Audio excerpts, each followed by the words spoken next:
Doo-doo-doo-doo. Halo Reach.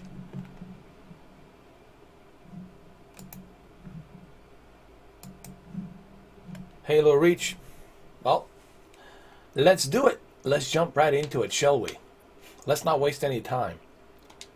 Let's do this. Boom.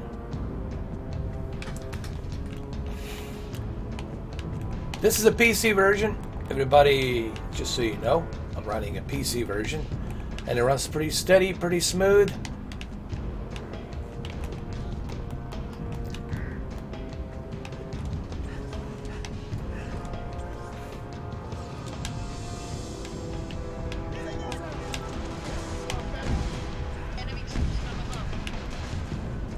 Oh, there they are.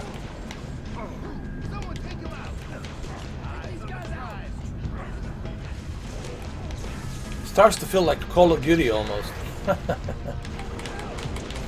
Interesting thing about this game is this Master Chief Collection. You have to finish Halo Reach to unlock Halo Combat Evolved, and then you move on through all the other editions. Which is kind of cool, you know, that they're doing it in that order. Because that's how the story really goes. First goes Halo Reach, and after Halo Reach is a Halo Combat Evolved. Then you learn about the Master Chief. There we go.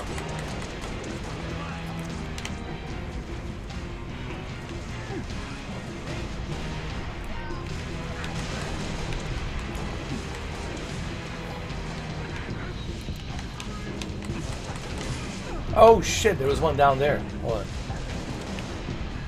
Gotta find a good hiding position. Here we go.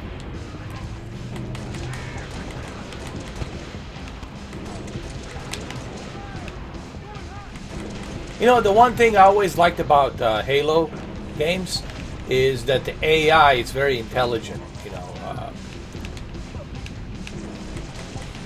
And like the enemy is very smart. They're never going to be like hiding in the same spot. They're going to try to flank you. They're going to try to surround you. The enemy was always smart. I never seen such a smart enemy like I did in Halo.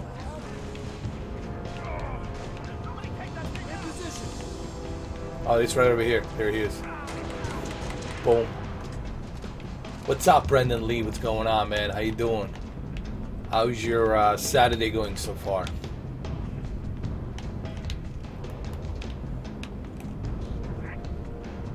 I'm gonna take a position over here. You can see better.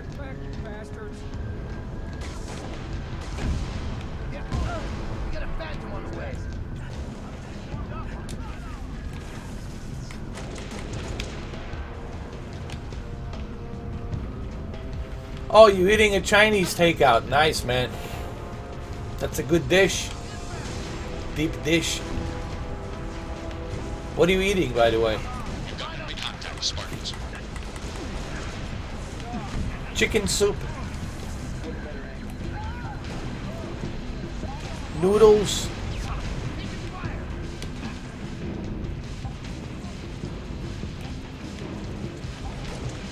Hold on. Here we go. Here we go. Ah, damn.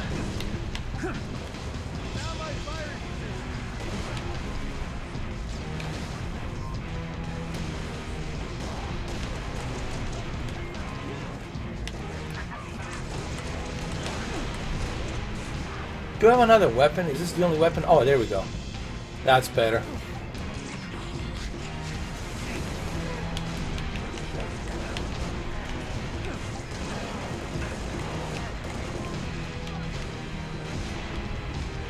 You know what? Let me, this music is killing me, dude. Hold on. Where's the music? Ah, God, man, the music's really bad in this game. I mean, really, the music, it's like super bad. I'm talking about Halo Reach. I'm not talking about the rest of the Halo games. The rest of the Halo games are great. The one that Bungie did. But this one is just, the composer was like on crack or something. I don't know. It's terrible music, like it's like terrible. It's just so annoying. Chicken noodles and chips and curry, nice, awesome.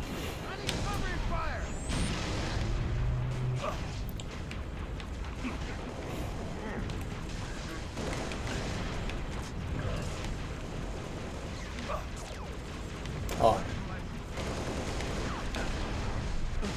I know it is my opinion, and my opinion should always matter. It's my opinion, goddammit. What's up, Evo Master 19?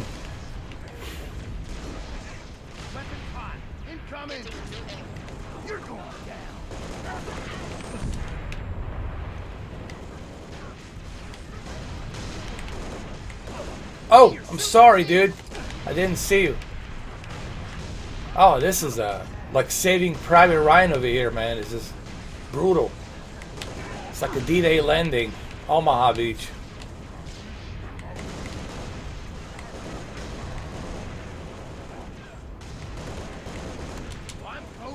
You had to try out Stadia for yourself. I agree. I'm impressed with the tech and how the latency is.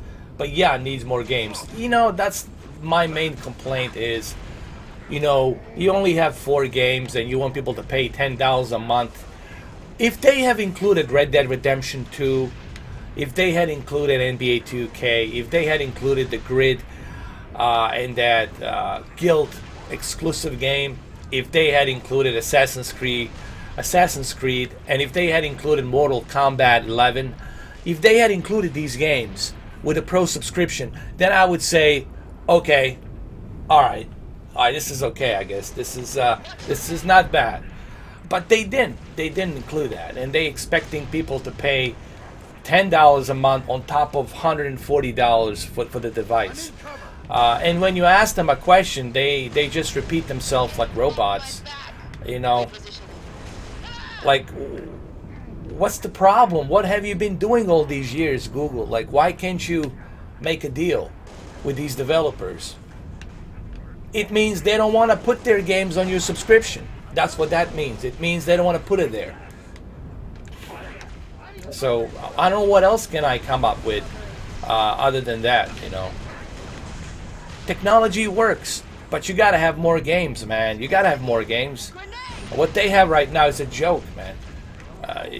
You can't expect people to jump in on that. You got to look at the competition. Just the real talk, you know. Xbox 2 and PlayStation 5 will destroy Stadia. You mean Scarlet? Well, PlayStation 5, that's... I wouldn't even put that in comparison, Brendan. That's like... it's a console, you know. You can't compare a console to live streaming, cloud streaming, because console, it's a console, you know. So, yeah. I mean, it's not even... look, man, people got to stop comparing consoles to cloud streaming. Guys, you're doing it all wrong. You need to compare cloud streaming to cloud streaming. Don't compare a console to a cloud streaming. It's stupid. It's stupid, really. I don't want you guys to look stupid, because it is stupid comparing apple to oranges. Come on, man. Console, it's a console. Consoles should be compared to consoles. PC rigs should be compared to PC rigs. Cloud gaming should be compared to another cloud gaming. That's how it should be. You know, so it's irrelevant to compare a console to this.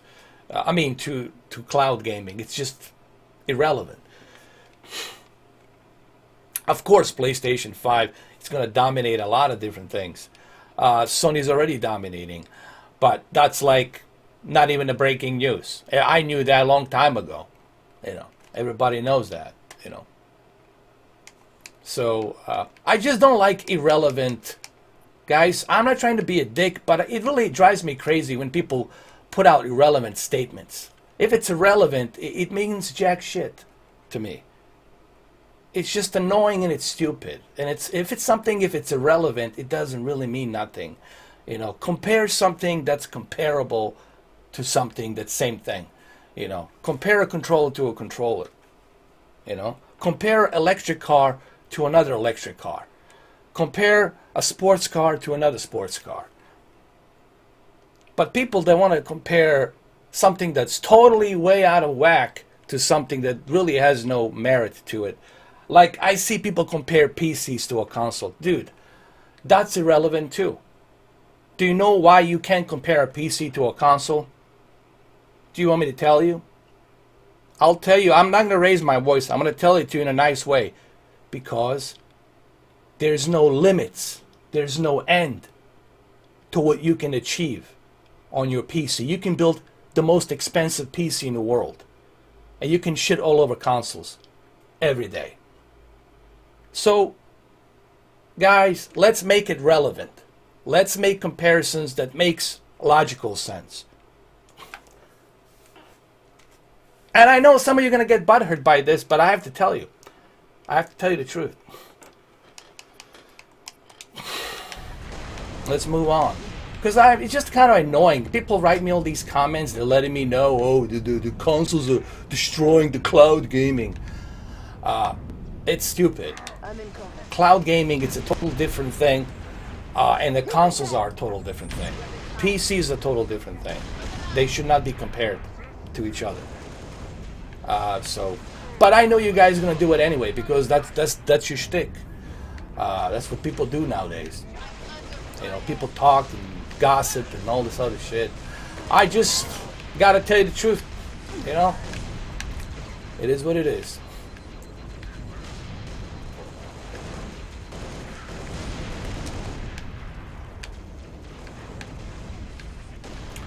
It is nice, but I think the one thing that I don't like about Stadia controller is the fact that it supports Wi-Fi. I think if they haven't taken the Wi-Fi approach, I think it would have been much, much better. Or if they made it optional where you can use Bluetooth and a Wi-Fi at the same time. But being connected to a Wi-Fi always requires you to be connected to their server, which is kind of like ridiculous. I know they did that because of latency issues and problems. I get that. But I think if they made an option where you can connect it to a Bluetooth, I think it would have been much, much better option, you know. Because let's say they shut down the service. Let's say they shut down the service, right? We don't know. They might shut down the service in the future. What are you going to do with that controller? You can use it with your PC. It's going to be like useless. You can't use it with your PC. You can't use it with any Bluetooth device. It's going to become useless, you know. You can only use it with a Wi-Fi. And the only controller that supports a Wi-Fi is the Google Stadia controller, but you can only use it with the Google Stadia. So it's one of those controllers that's really strictly made for Google Stadia. And if the Google Stadia fails, if they shut down the service, that controller, it's useless, pretty much. Yes, it's nice. It's a beautiful controller and all that, but I don't like the fact that they made it Wi-Fi only, you know.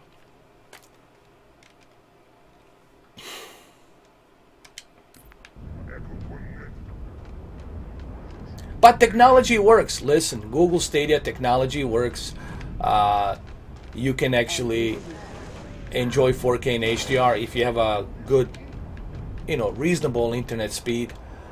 I haven't jumped into any latencies, and the reason there is no latencies, guys, is because of that Wi-Fi controller. Because that Wi-Fi controller, it's connected directly to their server.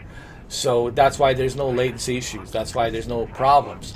Now, when you play it on your computer, on your laptop, then you will experience some, depending on your internet speed, you might experience some latency issues between your controller and what you see on the screen. My bad, my bad.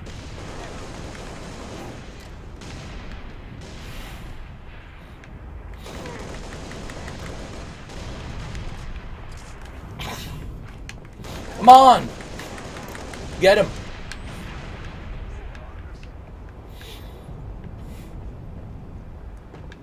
Oh my God, these guys are relentless. Look at them. Die, you bastard! Die! Grenade!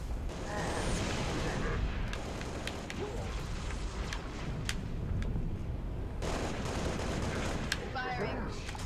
Hold on. Compromised.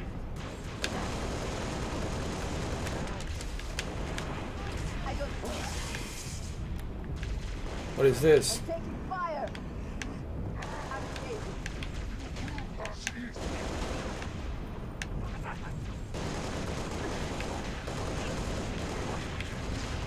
I can do this art. Got him.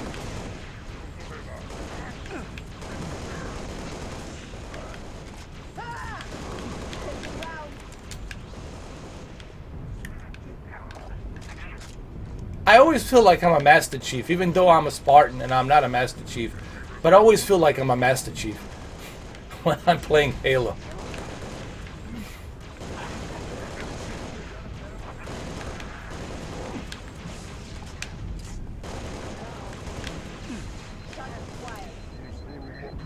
So what, Evo Master 19, what type of internet speed are you using? What are you connected on? Covering.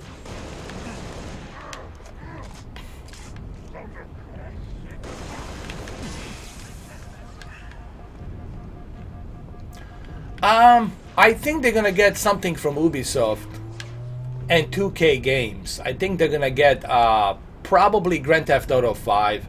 We'll see Grand Theft Auto 5 coming up because they already got Red Dead Redemption 2. So Grand Theft Auto 5 will be on there for sure. We'll see Ghost Recon Breakpoint. We'll see a bunch of Ubisoft games, and most likely we'll see. Hold on. Bunch of Assassin's Creed games. We'll see tons of Assassin's Creed games come up on there as well. Someone told me that Jedi Fallen Order and EA might be dropping in some games, but I don't think these games. Here's the thing: those games there will not be part of a pro subscription. Don't expect Ubisoft games to be part of a pro subscription. Why? Because Ubisoft wants you to subscribe to their infrastructure, to their service. Why would they want you to go ahead and subscribe to Pro Stadia? They want you to subscribe to Uplay Plus, Ubisoft Plus on a PC. So, but they will let you purchase it. They will let you purchase it for a full price on a Stadia, meaning you'll be able to purchase it on a Stadia. Just you can purchase it like on a PlayStation or Xbox, but it will not be included with the Pro subscription. And I think that's the one thing that sucks right now. I'm not seeing any indications that there will be more games included with Pro. I'm really not seeing it. Borderlands 3 will be probably part of just pay for it. Store, go in there and pay for it. I think that the major problem, major issue right now, it's not technology. Everybody knows that cloud gaming works. It's possible. We can achieve it. Same thing with shadow PC gaming. Look what you can do on that as well. Cloud gaming technology works. Okay, so we all know that it works. The problem right now with Stadia is they have really, they're struggling with developers. They're struggling with the games. And that's terrible. And what's even worse, it's a holiday season. It's Christmas. It's December. And they have no discounts. No nothing. Zero. Zilts. How about, because you are Pro member, how about 10% off? How about 5% off? How about something? Nothing. They have nothing to as far as the discount, and that sucks too. And people are going to say, "Well, what am I paying $10 a month? I'm not getting any discounts. I'm not getting any benefits. Where is it?" It's a holiday season. It's Christmas. Now's the time for you to put those, discounts. Now's the time to do it throughout the entire month, just like everybody else is doing. If you're not going to do it now during the holiday season, then I don't know when in the hell are you planning on doing it, Google? Never? What's up, Lee? How you doing? So I have my problem with that. I mean, really, I think Google really doesn't know. They don't know how to communicate with the gamers. They don't know how to. This is brand new for them. They really don't know how to communicate. They're just out of touch with what gamers want. Yes, they know technology. Yes, they know infrastructure on, Google search and all that, and building servers. But they have zero experience when it comes to what people want, what we as gamer wants. They are really out of touch, man. They really have no clue. And I see that with Google Stadia. They're just out of touch with what we want as gamers. What am I paying? I'm paying $10 a month just so I can have a 4K and HDR on a cloud sitting somewhere. I don't need to do that. I can just plug in my computer, plug in my console, plug in my Xbox One X, and boom, native 4K HDR. What's up, man? How you doing, hip hop, bro? Good to see you. Good to see you. Yes, ashes to ashes. It's up to publishers, but Google needs to negotiate. They need to negotiate with them, and I don't think Google is putting much effort to negotiate. Look at Phil Spencer and how Phil Spencer negotiates. Phil Spencer travels around the world. He negotiates. He goes to different developers. He negotiates. You have to negotiate. You have to sit down. You have to sit down. You got to talk to developers. They're not doing that. I know they're not doing it ashes to ashes, because if they were doing that, you would see a lot of discounts. You would see a lot of games being included. They're not doing it. This is just real talk, brother. I want them to succeed, but I'm looking at it realistically. They're not doing that right now, man. They're not talking to developers, because if they are, they can't, listen to this, they can't even put their own game. Guilt. They can't even put their own damn game, exclusive game, part of a pro subscription. How sad is that? How pathetic is that? I'm sorry, but I have to criticize them for lack of them making an effort to put some of these games in there. A game called Guilt, which is exclusively designed for Google Stadia data center and their hardware. Phil Harrison is having a difficult time. Phil Harrison is having a goddamn difficult time to convince the publisher who created exclusive game for the Google Stadia to put it on pro subscription. Are you fucking kidding me, man? Are you fucking kidding me? I'm sorry, but I gotta call it the way it is. This is how I am, guys. I gotta call. If I see something, I gotta fucking call it out. Google, get your shit together. Put some fucking games if you want to survive. End of story. Let's go. I'm just disappointed. What am I paying $10 for? Now I'm sounding like John Gotti, like Ramada Sante. What am I paying $10 for, huh? What is this? What kind of bullshit is this, huh? No, really, man, it just pisses me off. I don't like to get fucked. I like to get kissed before I get fucked, okay? So, give me something in return.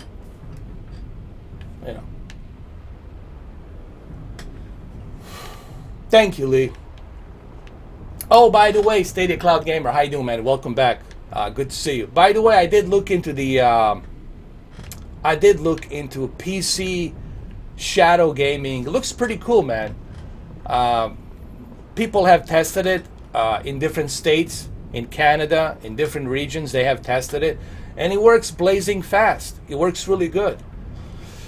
For those of you who are not familiar with shadow PC cloud gaming, basically what you are doing is instead of you spending money to build a very expensive PC, right? You have this ability to lease and rent a PC from their server data center.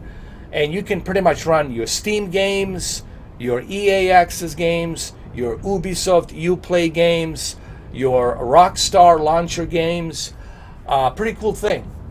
I obviously I cannot try it for you guys yet because currently it's not available in Florida. So I gotta wait till they build the data center. But as soon as they build the data center in Florida, I'm gonna go with the RTX Titan. I'm gonna rent their most powerful. I'm gonna lease their most powerful PC with a RTX Titan, and I'm gonna try it out.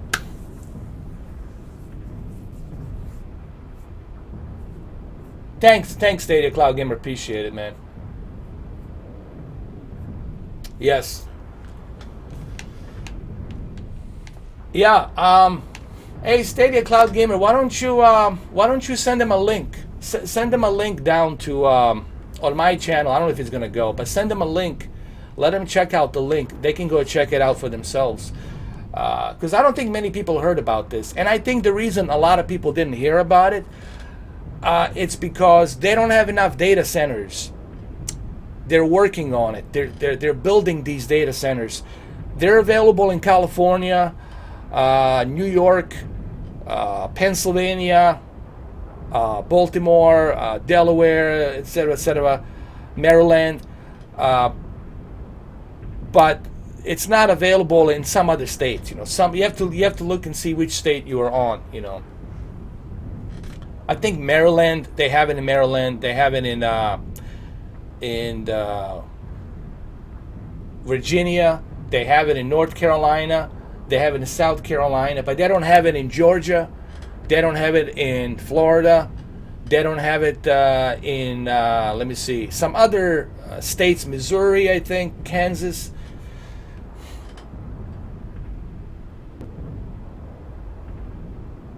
Yeah.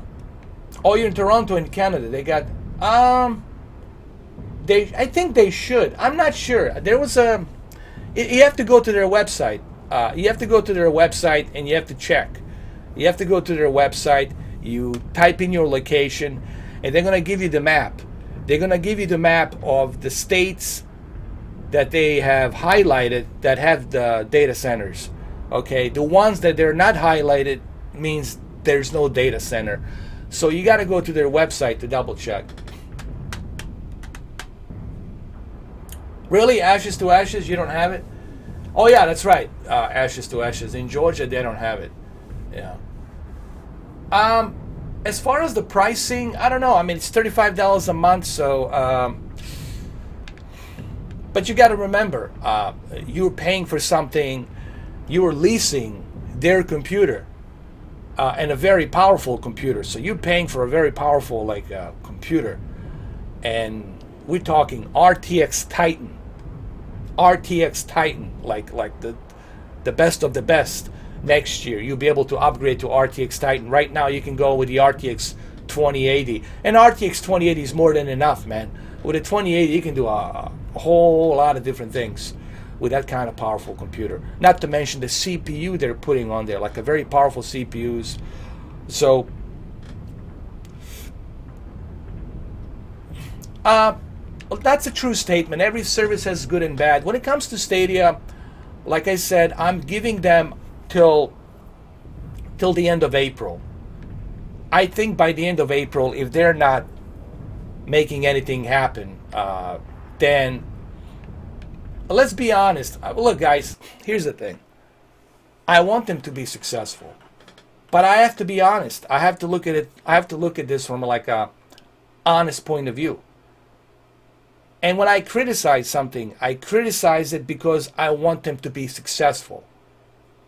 Just like a drill sergeant, just like a coach, NFL coach, when he's criticizing you because he wants you to be successful. He wants you to win. And I'm doing the same thing. And I don't think Google right now is pushing or making an effort right now. They're not making any efforts right now to talk to these developers, to get something going. Like, dude, now is the time for you to talk to developers to get shit rolling. Even a Darksiders is $40. and you can get it on Steam for $29. Come on, why should I pay $40 for Darksiders when I can go ahead and get it on Steam for $29? I know developers are making these deals. Developers are putting these prices on there, but Google has a responsibility. Phil Harrison team has a responsibility to negotiate. You're supposed to negotiate. The best negotiator, it's Phil Spencer. Look what Phil Spencer has achieved. Negotiate with these developers, man. Talk to them. Sit down with them. Do something. Get some shit going. And I'm giving them till the end of April. And I think that's fair to give a company till the end of April, which would be 5 months. 5 months. And if you can't get anything going in 5 months, that's not a good sign. That's not a good sign.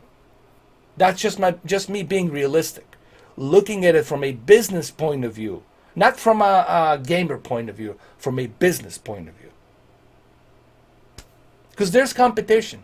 People are going to say, well, why should I pay here? Jesus Christ, when I can go over here and pay for less money. You catch my drift? You know what I mean? You have options.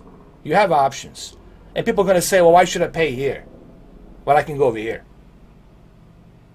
I got better value here.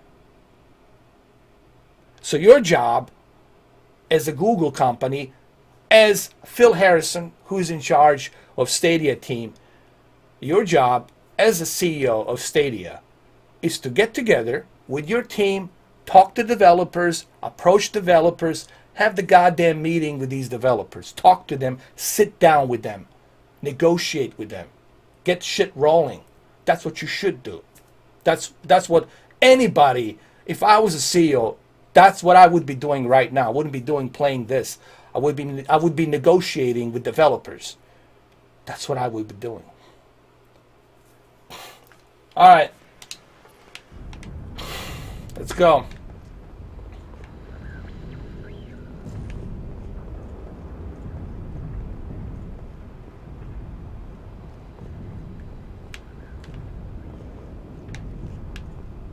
Enemy sight.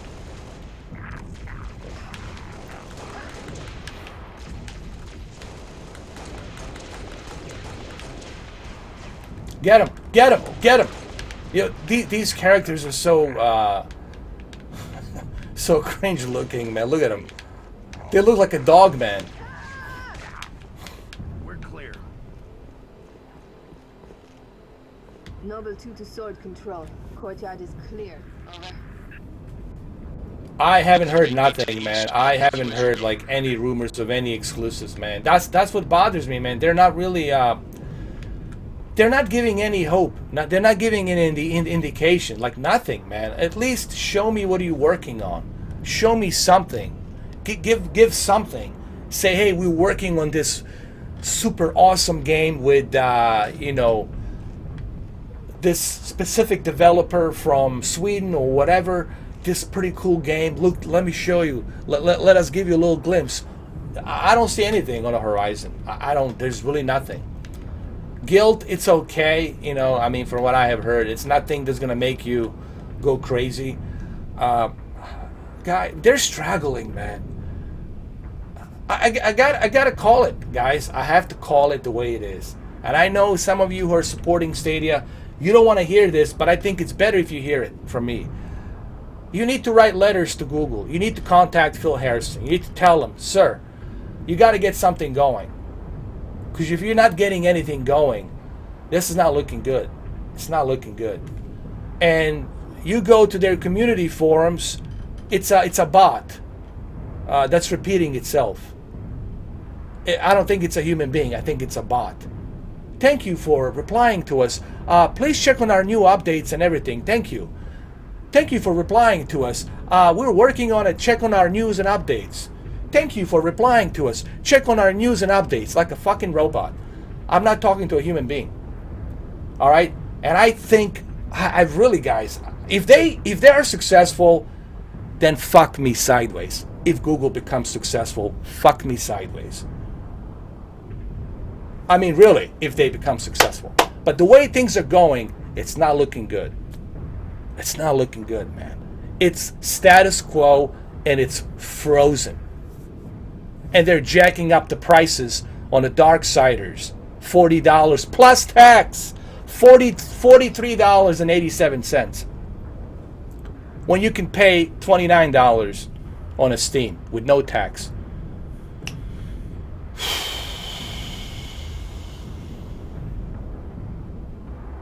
I get a fucking migraine with stupidity when I see stupidity like this. Google, listen to me. If you want to succeed, sit your ass down with these developers and talk to them. You got money, you can make some sacrifices, you can cut some corners, talk to them. Bring that bag of cash, talk to them, negotiate with them. That's how things are done. Let's move on. I don't know. I mean, Steve, I like technological. Here's what I like about Stadia. I like that it works. Google proved to me, and Shadow PC Gaming, it's proving that technology is here. And the future of gaming, this is what it's going to look like on 2031, 11 years from now. Cloud gaming works.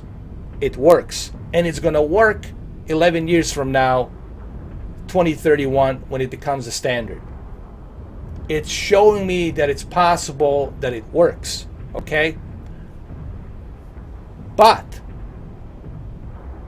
if they want to succeed, they gotta have games. They gotta have games. And I'm being fair. I'm giving them 5 months. I think 5 months till May. I'm now extending my deadline till May 2020. If they're not moving, if they're not doing anything, if the price is still jacked up and they're still charging $10 a month, by May 2020, if everything's status quo, if everything it's a status quo and that's that, they're done. It's over. They're gonna go the same way Steve Perlman on live. It's gonna smell like an on live train. What did Steve Perlman do? No discounts, no nothing. Pay $63, pay $80, pay for this, pay for that, pay so I can run to the goddamn bank and get richer and have my mistresses and have them suck me off while I'm on the goddamn boat. That's what's gonna happen if they continue down that road. But somebody else will take the advantage of that. Somebody like Jeff Bezos. Jeff Bezos is going to look at it and say, hey, look at these clowns. They don't know what the hell they're doing.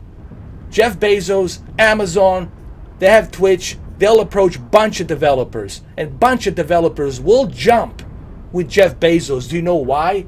Because they like Jeff Bezos. The guy's a multi-billionaire, multi-trillionaire. He's got money. Okay? And they will go with him. This is a real talk, guys. I'm not trying to act like some dick.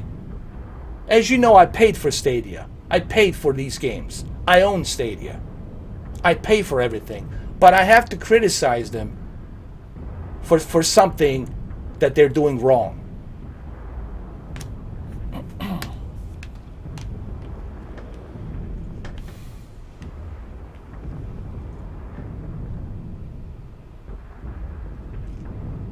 Exactly, hip hop. Exactly, man. And you know, some people attack me and they say, "But dude, I thought you loved Stadia." I said, "I have it. I paid for it. I have it." You know, clearly I have it, and I paid for the Red Dead Redemption 2 with my own hard-earned cash. But I have to criticize where the criticism is due.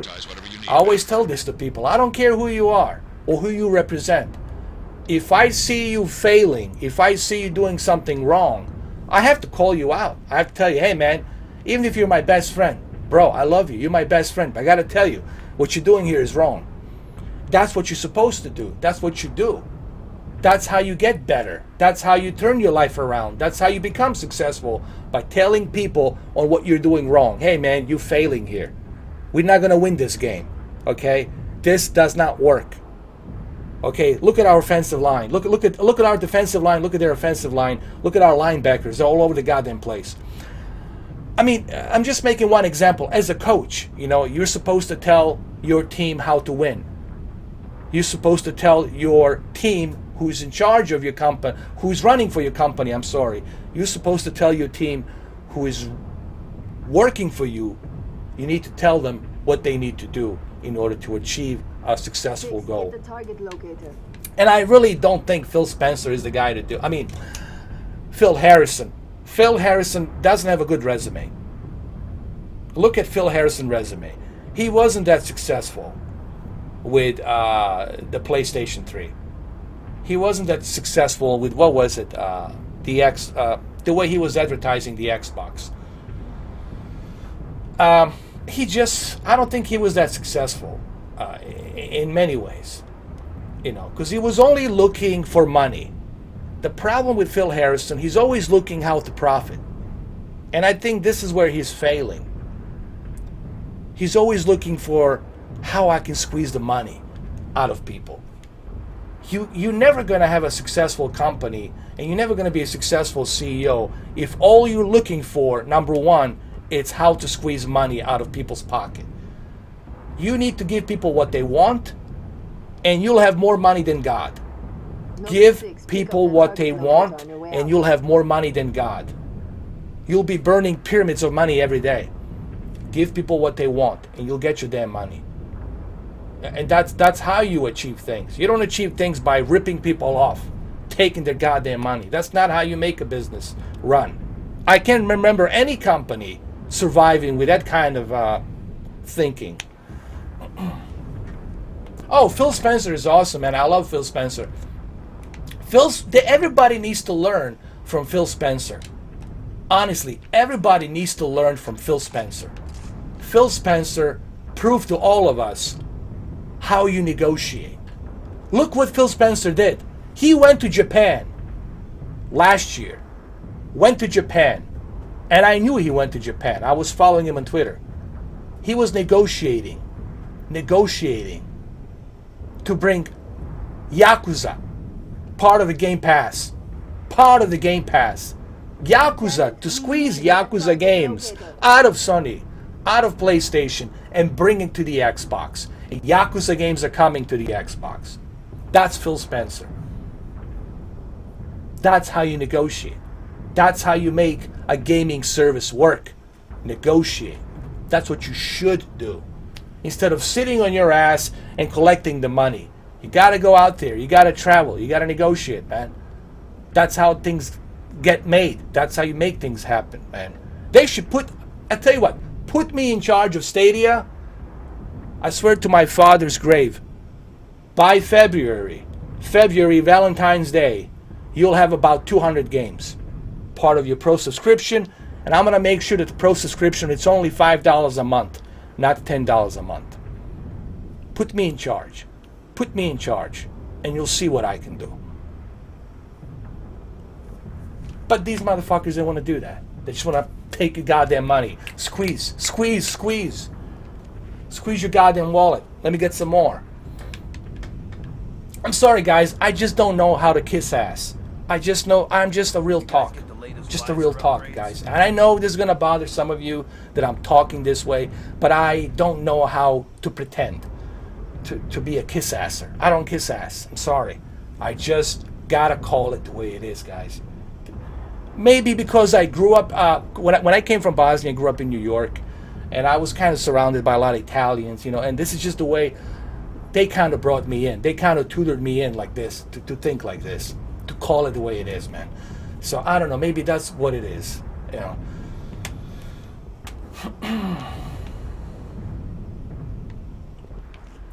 Yeah, hip hop. Phil Spencer don't need to come out, bro, in suit like Sony. Thank you. You know what? Hip hop, man. You know what? I'm gonna promote you, brother. I'm promoting you right now. You're getting promoted. Also, Stadia, Cloud Gamer, you're gonna get promoted because you told me about the Shadow PC. You told me about Shadow PC service. So I want to promote you as well. You guys are getting promoted. I don't care. That's it.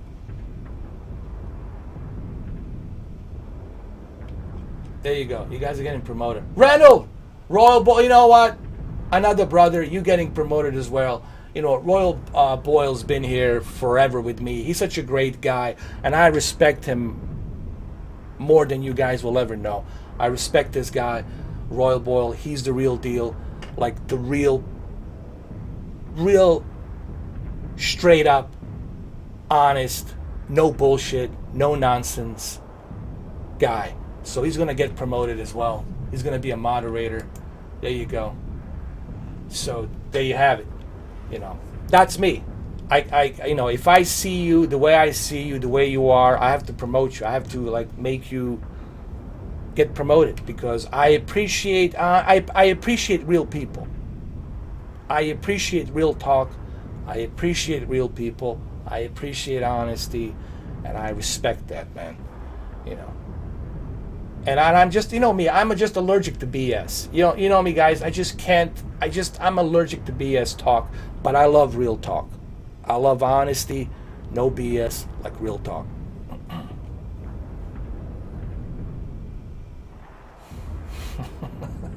That's true too. xCloud is free. You got 50 games, but what Google Stadia Cloud Gamer just said is true. We can all agree that technology works.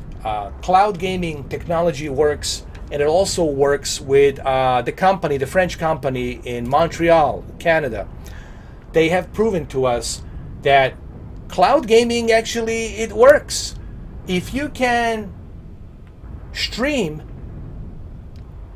a very powerful PC for $30 a month without spending thousands of dollars on building that PC, if you can stream that kind of a PC like this, to have this type of a quality, that shows you that it works. If I can play Red Dead Redemption 2 in 4K, I know it's not a native 4K, but 1440p, upscale to 4K with HDR, with a high rendering graphics. If I can play something like that with zero latency on my television, that shows me technology works. But it also shows me 11 years from now, and I say to people, I say 11 years, because we have to wait for PlayStation 5 and Xbox to go through the cycle. It's going to take 11 years for PlayStation 5 and the Xbox to go through the cycle. And then, by 2031, they're going to jump in and they're going to announce and say, in 2031, that we're done making consoles hardware, we're jumping onto the data center. And that's why I say to people, PlayStation 5, it's going to be the last console. Yes, there's going to be upgrades, PlayStation 5 Beyond, or whatever, Plus, or PlayStation 5 Extra, or whatever you want to call it.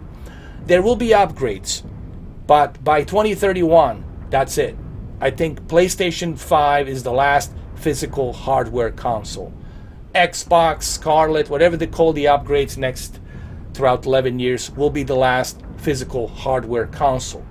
They're all going to stop making physical hardware consoles in 2031, and in 2031 you're going to have a data center. You're going to have to choose. I want to subscribe to Sony. Boom. Sony PlayStation data center. Boom. Everything will be from there. Xbox data center, subscribe for there as well. And Nintendo will jump on it too as well, I think, to some retrospect. You know, they will make those, they will have you go to the phone. You're going to use a phone and play Nintendo games on your phone. Then you go to your television and you play Nintendo games on your television from a data center. This will happen, guys. This is inevitable. You know, I don't know how else to say it. Like, it's inevitable. It's going to happen. But you got 11 years to go. You got 11 years to go till this officially takes off. Like, you got 11 years. That's what I think. Again, I could be wrong. I don't have a crystal ball. I don't have a time machine. I'm not Nostradamus, you know. But I'm looking at it like Elon Musk would be looking at it, you know. I'm looking at it like Neil Tyson deGrasse. I'm looking at it as like what NASA would look at something, and they would just try to give it like a honest trajectory. I'm trying to give people an honest trajectory. You know, how about this? Plausible. I shouldn't use the word honest. Plausible. I'm using a plausible trajectory. Plausible trajectory. But I could be wrong. What's up, Superman? What's up, Steve? Hip hop. I remember the gold days. Hold on. I got to read some of these comments. I'm sorry, guys. I got to read these comments.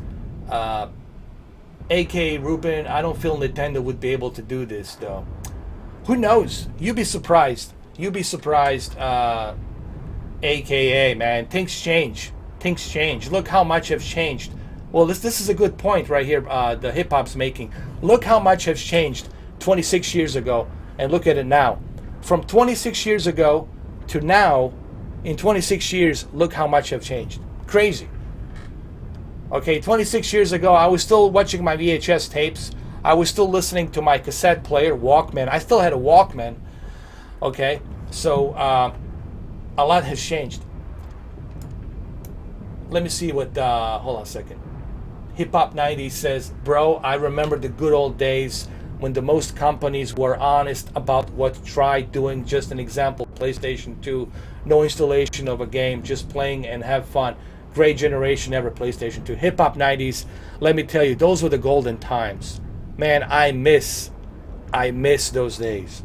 Like every time I watch some of these, like I was watching MTV Classic, you know, listen to Salt and Peppa and some MC Hammer and Vanilla Ice and Run DMC. I was listening to some of this old classic stuff, man, and it reminded me of that culture. It was so different. I feel back in the 80s, we were going into the future. I feel now we're going backwards with the way we think, the way we judge people. Honestly, I think we're going backwards. This is such a weird time. 1980s, 1990s were just like, it was so laid back. It was so easygoing, man. It was good. It was good, man. It was good times. And gaming was so easy. It's so cool.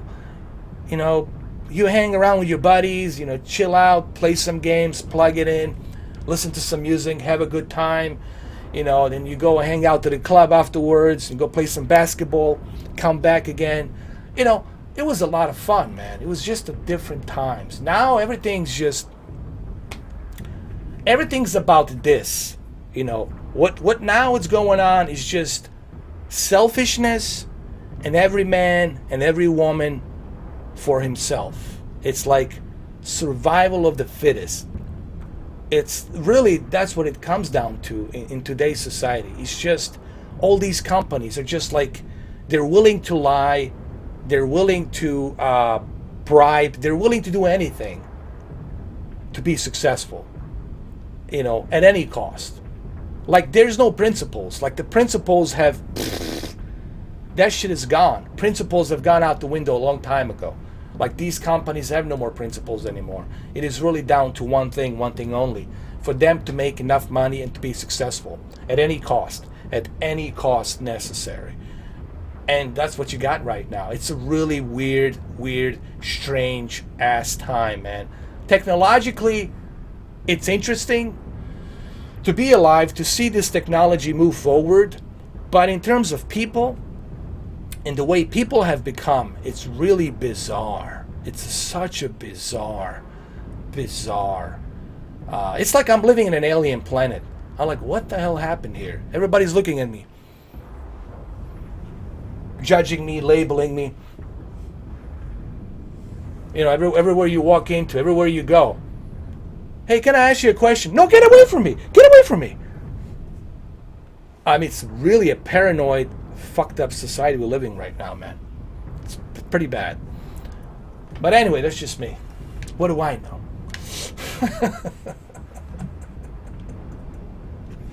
Yeah, I mean, it's crazy. I don't know how's in Belgium. How's in Belgium, Steven? Are you in Belgium? PlayStation, Xbox, Nintendo. Let's play this game, dude. I got carried away. PlayStation, Xbox, Nintendo, PC, Stadia, Shadow. They're all good. They're all options and more options. Yes, it's good to have variety. It's good to have options. But you have to remember something, Cloud Gamer. You can only have one winner. You can't have all of them be successful. There's going to be one successful winner, and that successful winner will be the one that's going to lead the cloud gaming. It's good to have these options, and I'm glad that we have these options, but at the end of the day, there can only be one winner. Only one winner. And that one winner is going to win. Who's that's going to be? I don't know. Google? I don't know. Amazon? I don't know. This company in France? I don't know. I mean, in Montreal, well, Montreal, Quebec, it is like France. You know, everybody speaks French. I don't know. We'll see. We'll see. But there can only be one winner, and we're gonna find out. I think we're gonna find out pretty soon who's that going to be. I think next year, 2020, by the end of September, I think we'll know where we are, where we stand as far as the cloud gaming. You have to remember, you got Amazon, you got. I think here's what I think. It's gonna come down to two companies, really. Amazon and Steam, and those two will be the ones to watch. These two, Amazon and Steam Valve, those two companies, the Gabe Newell and of course Jeff Bezos, those two giants I think we need to watch out for. Google, I mean, I don't know. Good luck. And of course Xbox, Project Cloud, we'll have to see where that goes, but I think Xbox is mainly focused on their hardware and their console at the moment. They're not really focused that much on streaming. That's optional for them. You know, they're gonna wait to see what happens with these big companies, where it goes, where it leads. Microsoft and Phil Spencer, they're playing it safe. They're testing the waters, and that's what a successful, smart businessman does. He tests the waters to see how it is before he jumps into that lake, before he jumps into that ocean. You know what I mean? So that's in my opinion.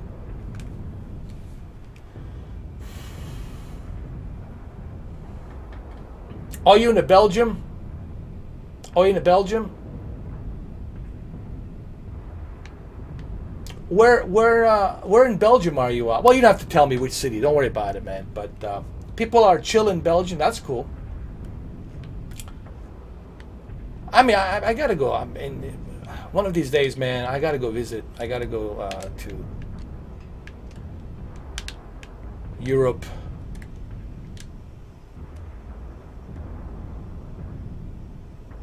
Phil Spencer is a real deal, brother. No bullshit. That's true. He is. I mean, look what he has achieved with the Game Pass Ultimate. Just look at the Game Pass Ultimate. Hold on. Let me get this Alpha Brain coffee. Hold on. He's another real talk guy, and I think he cares about gamers. Here's Phil Spencer understands.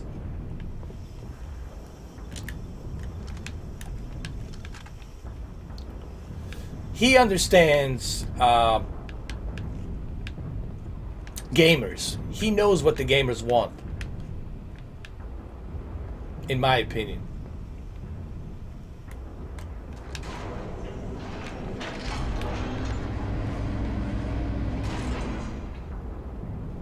Now, look, Cloud Gamer is not a fanboy, man. He's not a fanboy. He's just, he loves technology just like I do. He appreciates variety, you know, and variety is a good thing. You can be a fanboy if you're all about variety. Now, sure, he's supporting the cloud, Stadia Cloud Gaming right now at the moment, but that doesn't mean he's a fanboy, okay? He's not a fanboy, trust me. No one's going to be having a blue wrench with me if they're a fanboy. Trust me. Except maybe London. London, it's the guy named London. He's maybe one exception. I'm just kidding.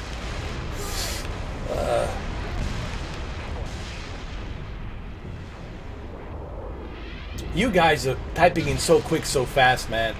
I'm like going crazy here. Let me see.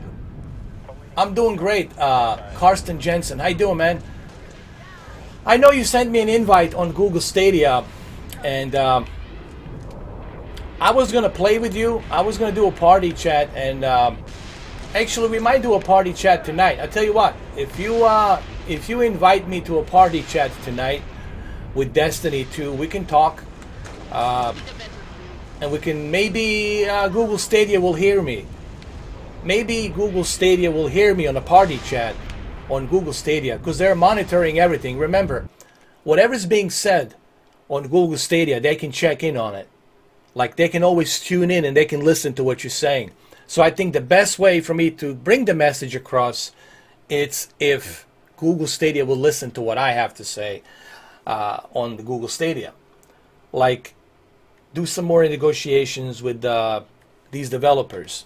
Work with the developers, talk to them, get some things rolling. I can give them some key pointers. On what they should do. And this is really not that difficult. You need to have a sit down. You need to cut some corners. You need to make them an offer and bring those games part of the pro subscription. Get things going. Get things moving. Get the ball rolling. You know, that's what you need to do. That's, in my opinion, how you become successful, is to get things rolling. You don't get successful by throwing the same bread, the same old bread that's rotten, throwing the same old rotten bread at people. They're going to say, no, I don't want that. I don't want it. Give me a new bread, more fresh. So I know it's a shitty analogy, but this is how it works out there, guys.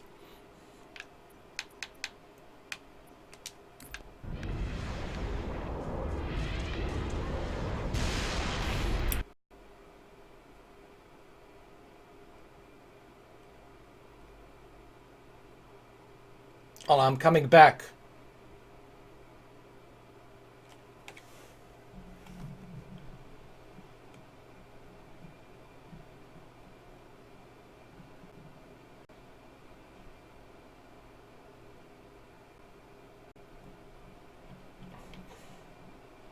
Have you ever heard of Utmoik or Rainway app? No, I don't know what that is. What is that? Hold on. Oh, I got killed. Yeah, I got cut off, man. Phil Harrison doesn't like his name being mentioned. Phil Harrison's like, how dare you talk about me? That's a hit.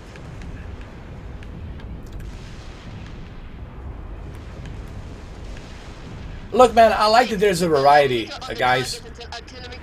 What makes a gamer a great gamer is the variety. You know, having a variety, and that's what makes a gamers so unique. Because if you look at my past and what I have been playing, I've been playing Spectrum ZX Sinclair and Commodore 64, Amiga 500. I played everything from 1987 till now. And I appreciate variety. Even VU. People were shitting on the VU. I enjoyed it. I played VU, Zombie, whatever. I played, a bunch of other games like Zelda, Wind Waker. So, as a gamer, you should appreciate variety. But you should always criticize companies for not giving you the value. You should speak up. People should speak up about a shitty deal. If somebody gives you a shitty deal, you need to speak up. As a gamer, you should do that all the time. And you should tell these companies, hey, this is a bad deal. I'm getting ripped off over here, right? So that's the difference. Okay? A fanboy, a definition of a fanboy, it's somebody, how do I explain this? All right, here's a good definition of a fanboy. All right, a definition of a fanboy is this. All right, everybody's got their eyes open. Good. Definition of a fanboy is this. The only thing you see is SNES. You see this, right? That's all you see is this. All you see is this. You walk into somebody's house, all you see is a Nintendo poster, Nintendo this, Nintendo that, Nintendo, Nintendo, Nintendo, Nintendo, Nintendo, Nintendo flag, Nintendo everywhere. You go to take a shit on his toilet, you see a Nintendo poster. You go to take a shower, you see a Nintendo poster. You go into his car, you see a Nintendo sticker on the windshield. You go to, you go to his coffee cup to lift it up, you see a Nintendo. You see Mario. That's a fanboy. That's a loyal fanboy. Okay? As somebody who has variety, as somebody who's playing variety, that's a gamer. A gamer is somebody who's trying everything. All of the above. So there's a huge difference between a true gamer who plays everything, variety, and somebody who's just hardcore, loyal, hardcore, batshit crazy, loyal, crazy fanboy who's willing to die for the brand, if possible. That's like a hardcore, that's a fanboy, okay? And that's what you got out there, all right? You got people holding the blue flag, red flag, green flag, yellow flag, PC elitist flag, and then you got the gamers, true gamers, who don't hold any flags. They're neutral because they're gamers. So that's the difference. Thank you. So that's the difference. That's the difference, man. But since this is 2019, almost 2020, we live in a world where we get labeled. We live in a label world. Yeah, label. Toxic. New words will get invented as you are progressing, labels. We live in the labels world. Everyone gets labeled. But I don't care about labels. It doesn't bother me. I know who I am. I know what I am. I don't need to prove myself to anybody, except I already proved myself to who I am long time ago. I know what I've done. I know where I've been. I don't need to prove anything to anyone. Okay? But we live in a label world. We live in a label world where you're going to get labeled no matter what. You walk into to get a job.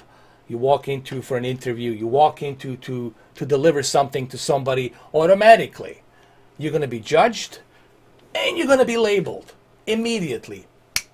That wasn't like that before in the 90s and the 80s. It was a different. Sure, there was some assholes here and there, but it was a different world. Now we live in a world of labels. You have to be labeled, and unfortunately, that's where we are. That's where we're at. Bunch of different hats, bunch of different flags, diversity. That's where we at. You either with me or you are against me. You either with my club or you against me. And that's where we at. And that's pretty fucking sad. That's pretty fucking pathetic and sad. Okay? I'm sure George Washington is fucking climbing out of his grave right now, haunting us as a ghost at night. There you go.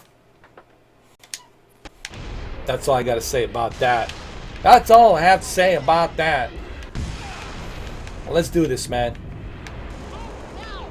Yeah, it's like that Phil Collins song, Genesis song. Too many people, too much confusion.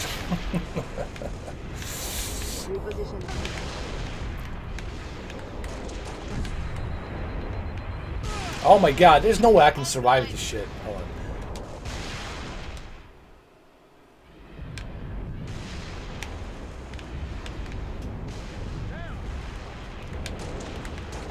I need a bazooka, man. There's got to be a bazooka around here. Give me a bazooka or something. I want the bazooka. You know what? We cannot fight this thing. We got to run, man. Keep the locator on the target until artillery confirms the lock. Enemy artillery. Hold on. I forgot that I have this damn thing. I forgot.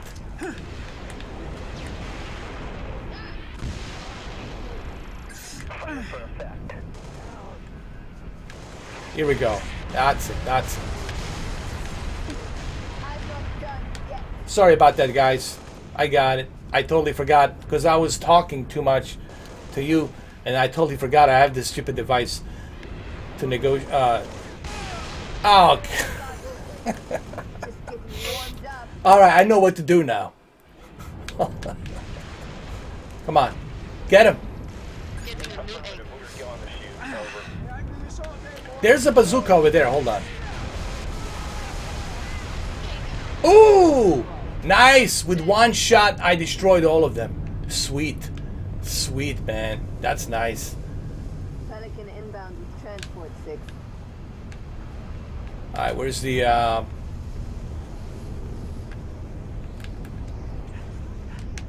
Where's the bazooka? I saw a bazooka over here. Ah, forget bazooka. This is better, dude. This is way better. All right, which way are we going? Which way are we going? Here we go. That's right, Steven. Kicked ass.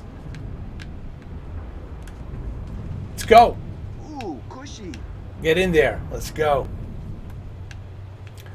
Oh, oh, oh, Target station has its own comms array. That should bring us back online with command. Airview base has an anti-air battery that will Come clear the on. skies. Come on. Oh. I purposely turned off the music because music is terrible in this game. Come on, join me, guys. We're gonna listen to some Halo music. Oh, oh, oh, oh.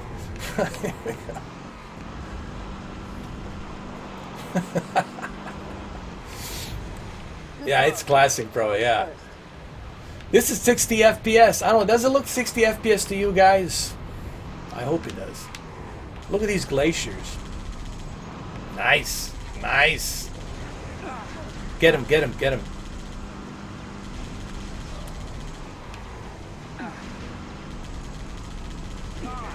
Boom. Oh! Jesus. How will we survive that? How the hell did I survive that? How did that happen?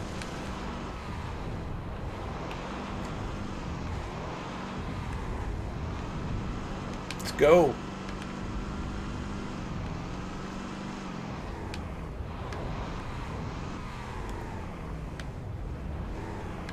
No, don't fall, don't fall, don't fall down, don't fall down. When hold on, when PlayStation does cloud gaming service, you'd think Metal Gear Solid 4 Guns of the Patriots should be on the first game. I think they should put all of the Metal Gears. They should put all of their Metal Gears. Metal Gear 1, 2, 3, 4, 5. They should put Peace Walker. They should put all of them. They should put all of the Metal Gears. They should put Metal Gear VR missions on top of the classic Metal Gear. They should put everything. Metal Gear Solid 2 original, Metal Gear Solid Substance, everything. They should just throw everything in there. Put everything. Your entire library. Your entire, like Disney Plus, put everything that you have. Put everything that you have. Shove it in there. I mean, why not? Why not?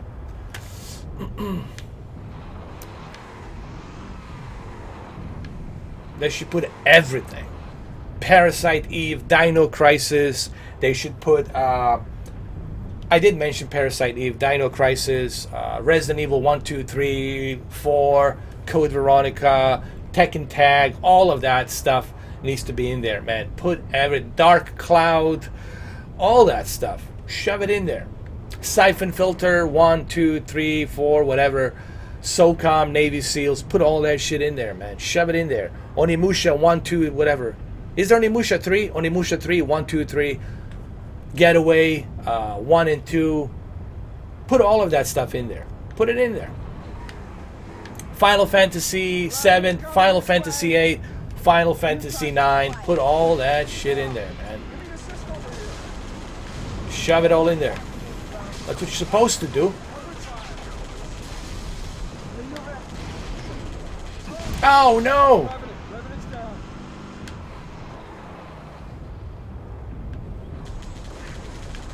VR, I mean, I think Halo, not Halo, I think Steam Valve with Half-Life might change that. Because there's a new Half-Life VR game coming out, and I think that might change things a bit. But look, guys, and I said this, now I have to criticize Phil Spencer. Okay, get ready for, okay, this is what I'm all about. I'm about calling it the way it is. Remember? And I have to call it the way it is. Now, I love Phil Spencer, and what he has achieved is pretty darn awesome. But, Phil Spencer, I disagree with you when you say that you don't believe that Xbox gamers are ready for the VR. How could you say that? You don't know what they are ready for. How could you speak for someone else? You're not supposed to speak for someone else. Okay, you should give people variety. I mean, you're supposed to be about variety, right, Phil Spencer? You're supposed to be about variety, but when it comes to VR, you don't believe in that. Come on, man. You know better than that. People want to play Halo Master Chief Collection in VR. They want to play Halo multiplayer in VR. They want it. They want to play the entire campaign of Halo in VR. Yes, they want it. They want to play Forza Horizon in VR. Yes. They want to play Forza Motorsport in VR. Yes. They want to, even that Sea of Thieves, it's perfectly made for VR. They want to play Sea of Thieves in VR. They want to play Gears in VR. They want it. Okay? They want to see the chainsaw in a VR in first-person mode. They want that. I know they want it. But you're not giving it to them. Why? You see, that's what this whole thing it's about. It's about calling it the way it is, guys. And when I criticize something, I criticize it because I want them to be successful. So when I give out a criticism, I'm not trying to be a dick. I'm giving a criticism because I want you to be successful. And I want the Xbox to have success. Put in the VR. For crying out loud. Here, let me show you some. You see this? You see this? Hold on. This is a Samsung Odyssey. Windows Mixed Reality. Windows Mixed Reality. Here, maybe you guys cannot read it, so I gotta show it to you. Hold on. Can you read it now? Windows Mixed Reality. You already have a device. For crying out loud. You already have a device, Phil Spencer. Why don't you use it? Why don't you implement all those games you have with virtual reality? Please, prove me wrong. Prove me wrong anytime, any day. I'll have a debate. No one's going to debate me because they know I'm going to win that debate. Like it's nothing. All right, that's a real talk. That's real shit right there. Real talk. No bullshit. All right. And I think this is why what I say rubs some people the wrong way. Because they know I'm right. Yes, you know you want to play Halo in a VR. You know you want to play Forza in VR. Come on.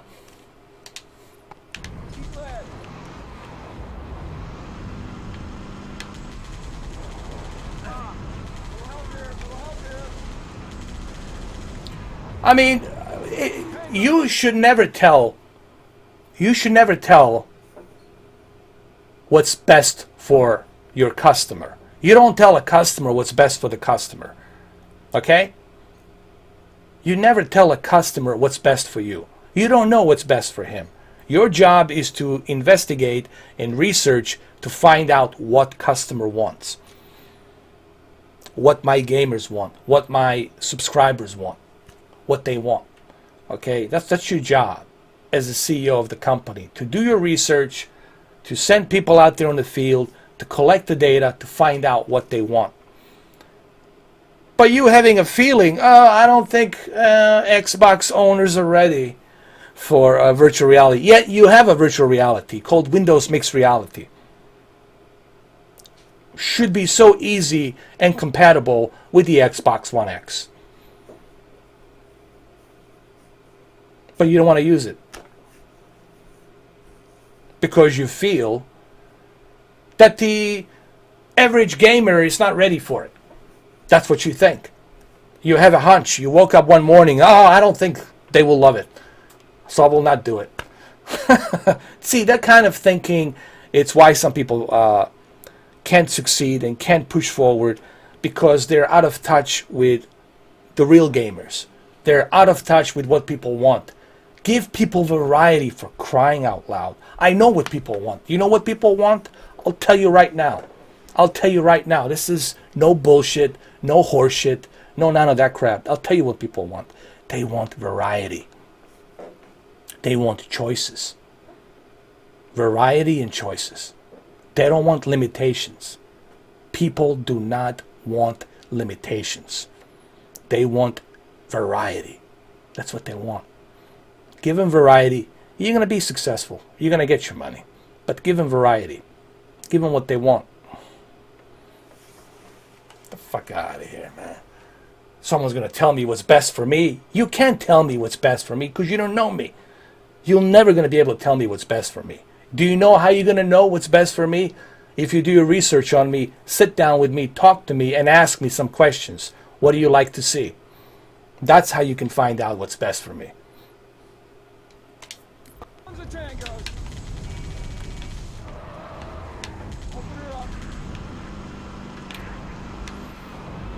It's not about whether you appreciate or don't appreciate the VR. It should be available to you. See, that's the point. And see, this is again fanboy mentality that kicks in. It's not about whether you like something or don't like something. It's about giving people a choice. Cloud gaming, it's a choice. It's not a mandatory. It's a choice. Everything should be a choice. Everything should be a variety and a choice. That's how it should be. Okay? And I think Microsoft is missing out on that. Sony is doing pretty good with PlayStation VR so far. I don't think they failed. I think they did pretty okay. They didn't hit the numbers that they maybe were expecting, but they did pretty good. It was a pretty good risk, but they did okay. I think they did more than okay. I think they did good. How many did they sold? 20 million devices? Something like that. I don't know. But look, the point being is, it's not about whether you like something or don't. It's not about whether you like this channel or not. It's about variety. The fact that I exist. And people who like me, they can watch me. And people who don't like me, they don't have to watch me. They can watch someone else. It's about variety. It's not about having everybody think the same, look the same, talk the same, spit the same. It's about having variety. So you can choose. Okay? And that's what this whole thing is about. Variety. Choices.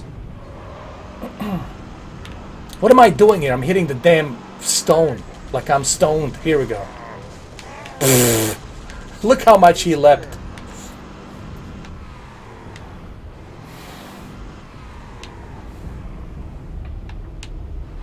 Yeah, that's true. Killer's Haven, that's true. That's a real talk. That's true. We have to criticize Sony for that as well.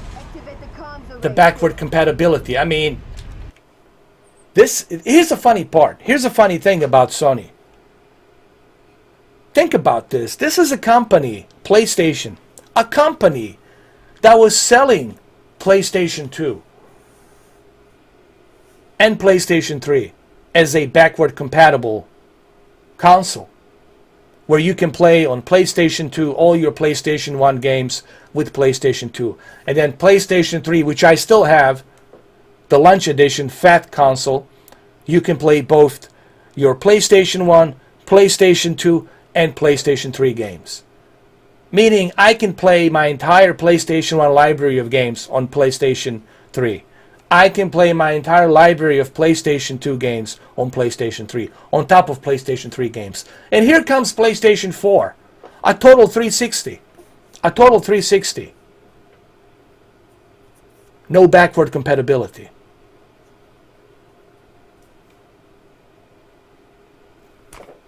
What happened? What happened? I tell you what happened. Somebody came in on that board of directors with a stupid idea. That's what happened. Somebody was sitting in Japan on the boards of directors with some stupid idea. Let's not include backwards compatibility. And all it takes is one bad idea, one stupid idea, and boom. That's what happened. And then they didn't include 4K UHD player. This is another, a console who started with the CD-ROMs, DVD-ROMs, and Blu-ray. PlayStation 2 was the one that introduced DVD. Okay? Everybody was buying PlayStation 2 left and right because of a DVD player and a console. It was very convenient to have I was using my PlayStation 2. I was watching Matrix and Fight Club on the PlayStation 2 DVD player. Worked just fine. Then came PlayStation 3, a Blu-ray player. And now you got PlayStation 4, no 4K player on a PlayStation 4 Pro. So some of these decisions, I really don't understand. Who are these individuals when they're sitting around the table, when they're discussing all of this? Are these individuals, I think they're disconnected with society. I truly believe these suits, they sit around the table, they are disconnected with reality. They really have no clue what we want. They're just looking at stock market and how much they're going to profit, the profit margin. That's what they're looking for. What's my profit margin? What can we achieve on our quota next year and year after? But they're not looking at what's important to a gamer like you and me. They're not looking at it from that perspective. And I think this is a big difference between suits who are just looking at it from a business point of view and a gamer, a true gamer. Let's go. But that's a good point. I forgot your name, who you were, but that was a good point you made. Look, man, no console is perfect. Every console has its ups and downs. No service is perfect. But we have to look at it from, well, you know what? This is exactly why you shouldn't be a fanboy. Do you know why? Because no service, no console is perfect. Nothing is perfect. And they're never going to make anything perfect. They're not going to make a perfect car. What's the point of making a perfect car? They're going to go out of business. No one's going to buy another car again because you have a perfect car. So this is why you shouldn't be a fanboy. This is why you should be about variety. But you should hold these companies accountable when they try to rip you off, when they try to give you a bad deal. You should always request of them to give you the best possible deal. That's what you always should do. Always negotiate the best possible deal. That's how you should live a life. To negotiate the best possible deal. And if you can't get that best possible deal, well, guess what? Forget about that company. Forget about that console. Go with something else. That's how you send a message. That's how you let them know. This applies for everything. A phone company, a cable company, etc., insurance company, you freaking name it. Car dealership, you got to let them know, hey, all right, you don't want to sell me this car? All right, I go across the street. I go with the Kia. Screw you. No, don't go to across the street. Come here, come back. You gotta know how to negotiate, man. You can't be an easy meat to be eaten. You have to be a hard meat, raw, difficult to swallow. Let them know if you want to eat me, you're gonna have to bite a little bit harder in order for me to get your deal. You know, that's how you do it, man. That's how you're supposed to. That's what you need to do as a gamer. Request the best. And forget the rest. Request the best, forget the rest. That's how you do it, man. All right, so now you guys are gonna elect me. That's it. All right, vote for me 2020. Let's put it up. That's it, Mr. 4K 2020. Let's do it. Let's make it happen. What's up, Retro Force? How you doing, man? Oh shit! Lift this thing up. Lift it up, man. Flip it. Let's clear a path. Let's go.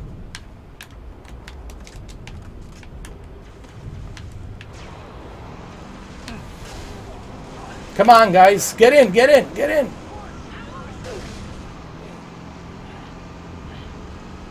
You're on point 6. Oh, God. Run.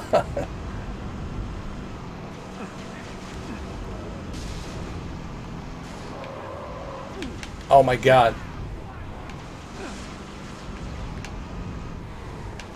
I'm going to ram it. I'm going to ram this thing. Hold on.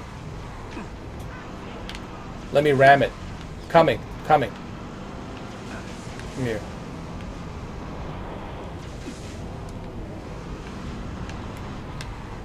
Alright, enough of this. Hold on. I'm going to destroy this thing. Hold on. Generator must be That's it. in the south building. Find it, Lieutenant. Request the best, forget the rest. Well, there you go. That's my slogan. I'm going to copyright that thing. I'm going to copyright it. The next game I would like to see in mind, I would love to see, if everything goes well with Kojima and Konami, if they become successful with this new horror game that Kojima wants to partner up with Konami, that's a good news. If everything goes well between Konami and Kojima with this new horror game, I would love to see Kojima do a remaster, a complete remaster of Metal Gear, like they did with Resident Evil 2. I would like to see total remake, not remaster, forget remaster. I would love to see a remake of Metal Gear Solid, Shadow Moses. They should call it Metal Gear Shadow Moses, based on the original Metal Gear Solid game. And Metal Gear Solid Shadow Moses. And like a expanded director's cut version. And I would like to see that. And I would like to see Kojima do it. Kojima directing it. Kojima, you know, bringing back everything. And then after he finished that, I would like to see follow-up to Guns of the Patriots with another Metal Gear, obviously. Hideo Kojima. That's if everything works well. This is wishful thinking. If everything goes well between Konami and Kojima, I would love to see that. And this can happen.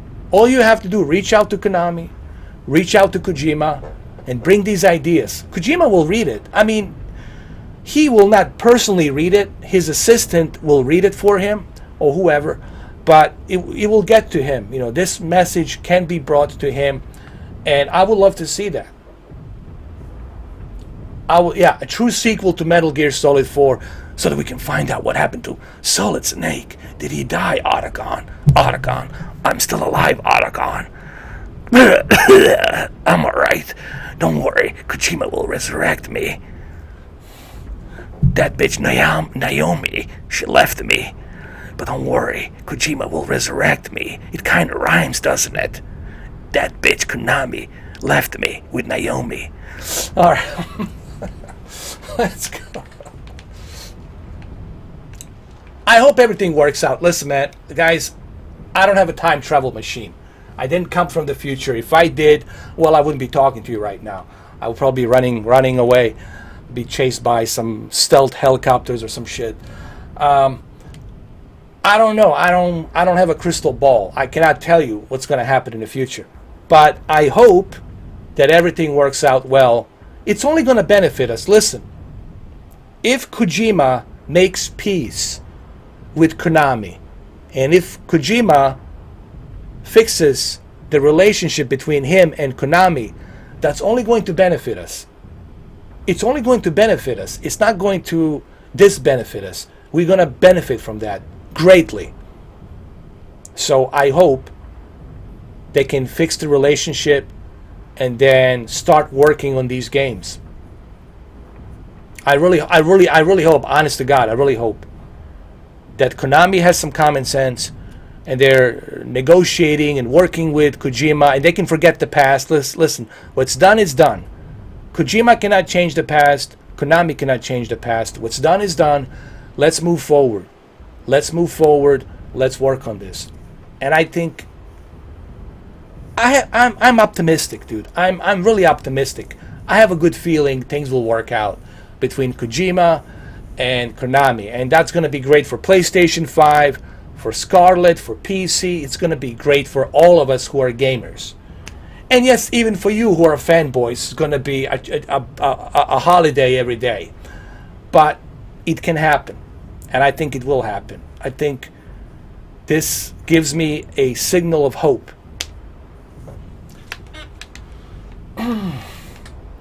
He can do both. Listen, DD, he can do both. He can create movies and video games. He can do both.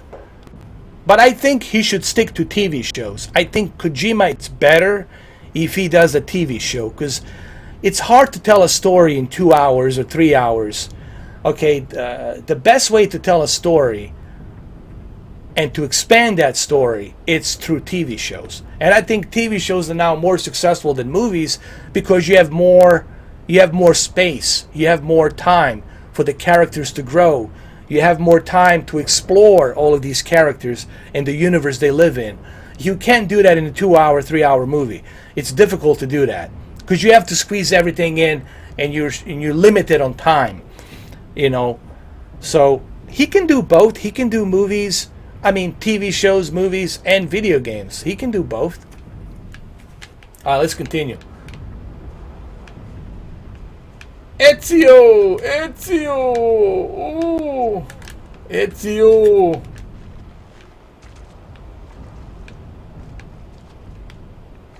Ezio. Ah, buongiorno. Hey, Ezio. Buongiorno. Ezio, buongiorno. What am I doing? Ezio, what are you doing? Come on. Ezio. Don't be so stupid, Ezio. Come on, huh? Ezio, hey, there's some pizza lasagna over here. Come on, huh?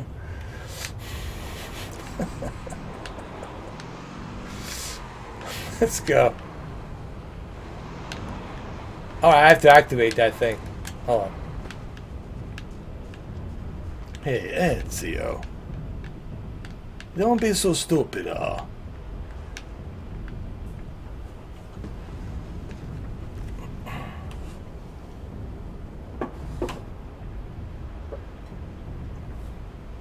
Alright, let me activate this thing.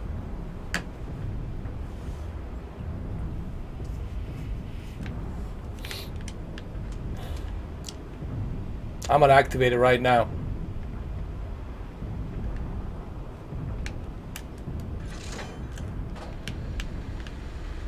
Can I fly this? I think I can. Ooh, look at this weapon. Generators up and running. Yoda must use this. Should be up high. Yoda. Yoda must not use this weapon. This is bad for Yoda. What's up, One Tough Spectre? How you doing, man? Oh, thou shall not move through here. Hey, what do you guys think about Baby Yoda, man? Isn't he cute or what, man? How many of you guys have watched The Mandalorian?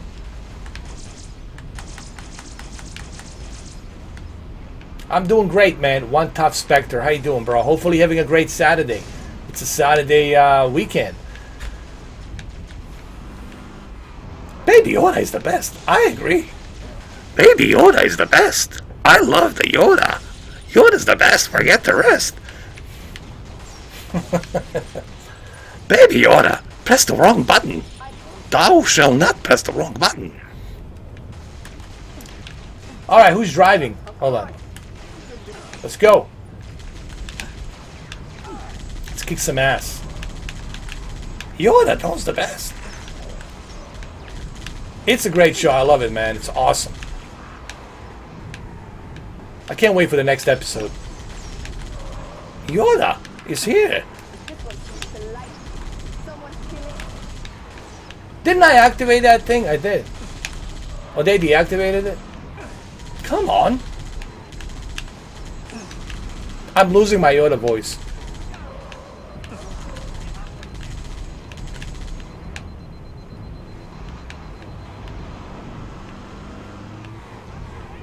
Eating bagel, nice. What can you do, Yoda? Tasty. Tasty bagel. Can I have some?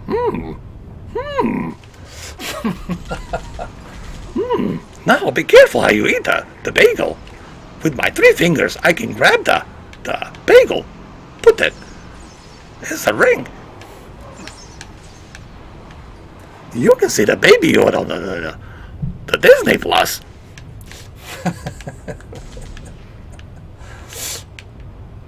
Hey, you know how to paint a house, huh?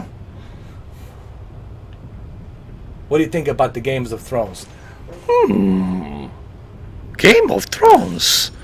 I watched not. I watched not the 8th season of Game of Thrones. I cannot do Baby Yoda. My voice is killing me. Lately, man, I don't know. I can't do it. Come on.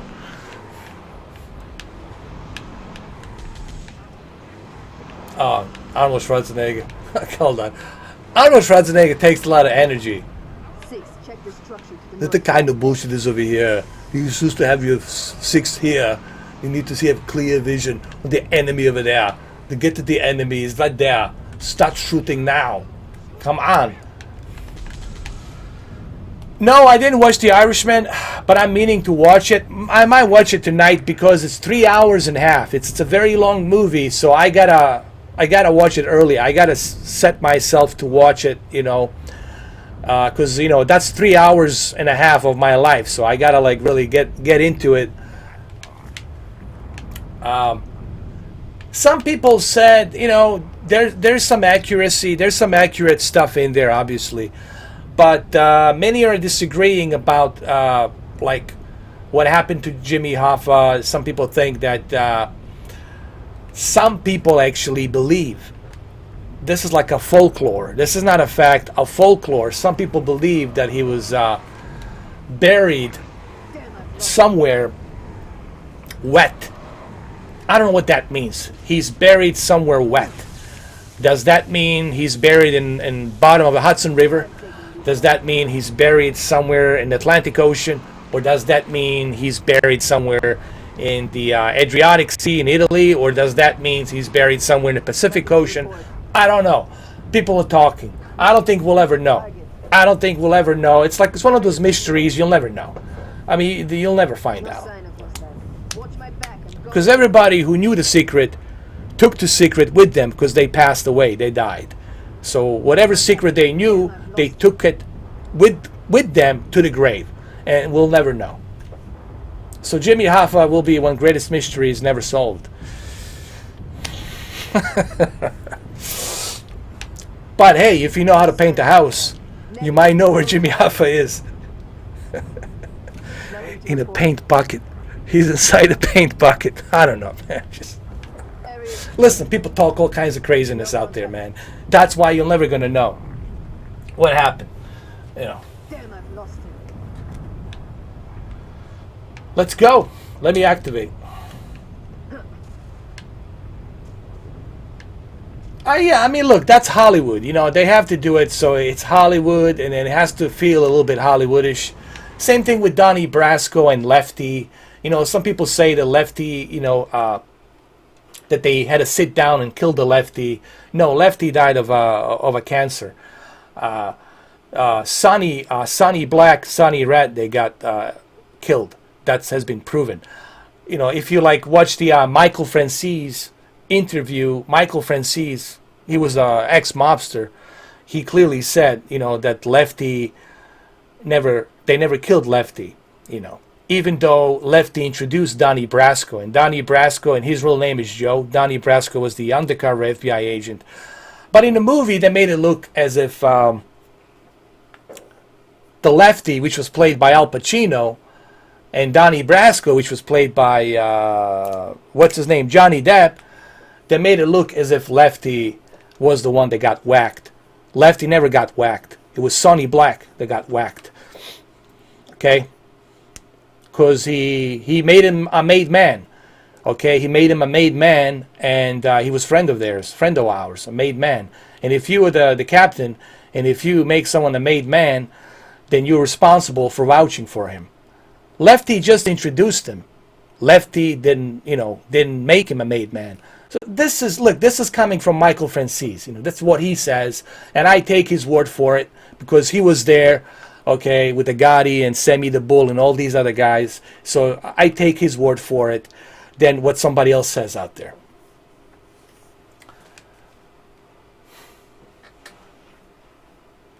Yeah. Well, there's always going to be different versions of everything. You know what I mean? Same thing with the Biggie and Tupac. The conspiracy goes deeper and deeper and deeper, but I don't think we'll ever know. That's one of those things, we'll never know. We'll never know. Because these secrets, people take them to the grave. They never speak a word about it because they're afraid to speak about it. And they're never going to tell you the truth. So we'll never know the truth because the truth is buried with the dead people because they're passed away. And you'll never know the real truth. And that's just the way it is. But there will be many versions of Jimmy Hoffa's. There'll be many versions of Tupac and many versions of Biggie. There'll be many versions of JFK assassination and all that. There'll be many different conspiracies. That's what it's going to be, just a conspiracy. But we'll never know the real truth. Never. All right, let's go. Let's activate this shit. Nothing to report. I'm going in after it. What the hell? I didn't know he was here. He was hiding. He was hiding.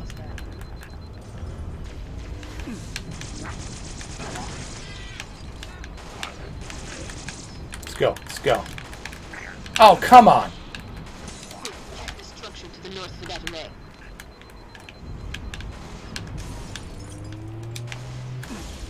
I don't have any weapons, man. I'm screwed. Hold on. Here we go.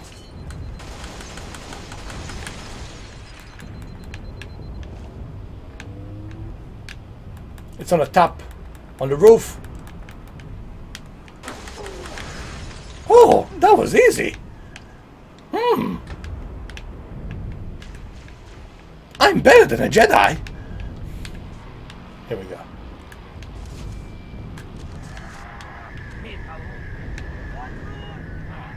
You did it, Six. Comms array up and running. That's what I heard too. One Top Spectre. That's what I heard. Spartans, this is That's what I heard from a lot of people. That's what I heard. Always. But see, that's the problem with the Hollywood movies. They always like to dramatize things. They like to put some extra stuff in there for the sake of the entertainment, I guess.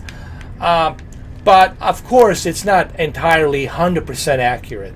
That's the thing. And I don't think. Look, none of these mobster movies are exactly 100% accurate. There's about 75% that's accurate. About these characters, who they are, and what they did. But they never really portray it in a way that it actually was. And I think that's the problem with these mobster movies is they like to make him more glorifying. They glorify him a little bit more. You know what? Even Michael Francis says he doesn't like some of these movies, like Goodfellas and whatnot, because they glorify it too much. They glorify it too much, and he believes that if it's going to be done, it should be done as a documentary movie. And he said the best movie, a best mobster movie, and this is coming from a guy who was a mobster, who worked with Gotti. He did business with him, but he didn't know him. I mean, he knew him, but he did business with him. He said that the best, most accurate mobster movie ever created, he said, it's a small little movie made by HBO called Gotti, played by Armand Assante. Armand Assante, he says that that's like the most accurate portrayal of Armand Assante, Semi the Bull, and all the other characters that were in there. You know, Lucchese families and all that. So he said the most accurate portrayal of La Cosa Nostra in the United States, of Italians bringing the mafia here, called La Cosa Nostra, is movie called Gotti. He says is the most accurate portrayal. And go to HBO Go, look for the movie called Gotti. Forget Sopranos. You can talk to a shrink. You can talk to a shrink and be a mobster, because you and the shrink will be in a freaking in a trunk, or maybe in the bottom of the Hudson River. Okay, you can't do that. They have, back in the days, they have secrecy. They had laws, their own rules, Cosa Nostra rules, and there's some things you can't do, and you can't talk to psychiatrists. So, you know, it was entertainment. You know, Sopranos was more like an entertainment version of mobsters. But the more, this is what Michael Franzese says, and I take his word because the guy lived that life, okay? His father was Sonny Franzese, and he was involved with mob, and he also got involved in mob. And he did time in jail, obviously. He got out.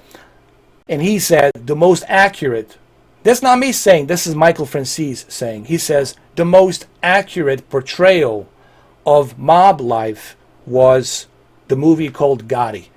HBO special movie back in 1997 or 1998. He said the movie called Gotti. Go to HBO Go, look it up. The movie called Gotti. Armand Assante played the role of Gotti, and everything in there was portrayed perfectly, he said. That's the most accurate of a mob movie. And I have to, you know what? I think he's right. I think he's right, because that movie really, it didn't glorify the violence. It didn't glorify the violence, but it was showing you how things are done in La Cosa Nostra. And what was the life of John Gotti. So the movie called The Gotti on HBO Go, he said, is the best, most accurate movie.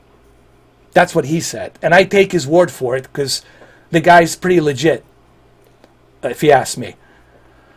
Anyway, there you have it. Yes, man. Exactly, man. And that movie still, if you guys, do you guys have HBO Go? Forget the Irish. Listen, man, I like Scorsese. Don't get me wrong. I like Francis Ford Coppola. I like Goodfellas. I like Casino. I like all these movies. But if you want to stay accurate, if you want to stay true to the facts, then go watch the movie called HBO Go on HBO Go. Go. I don't know if you have HBO Go. If you have HBO Now or HBO Go, go to the HBO, search Gotti. Armand Assante was in it, and watch that movie. Watch that movie.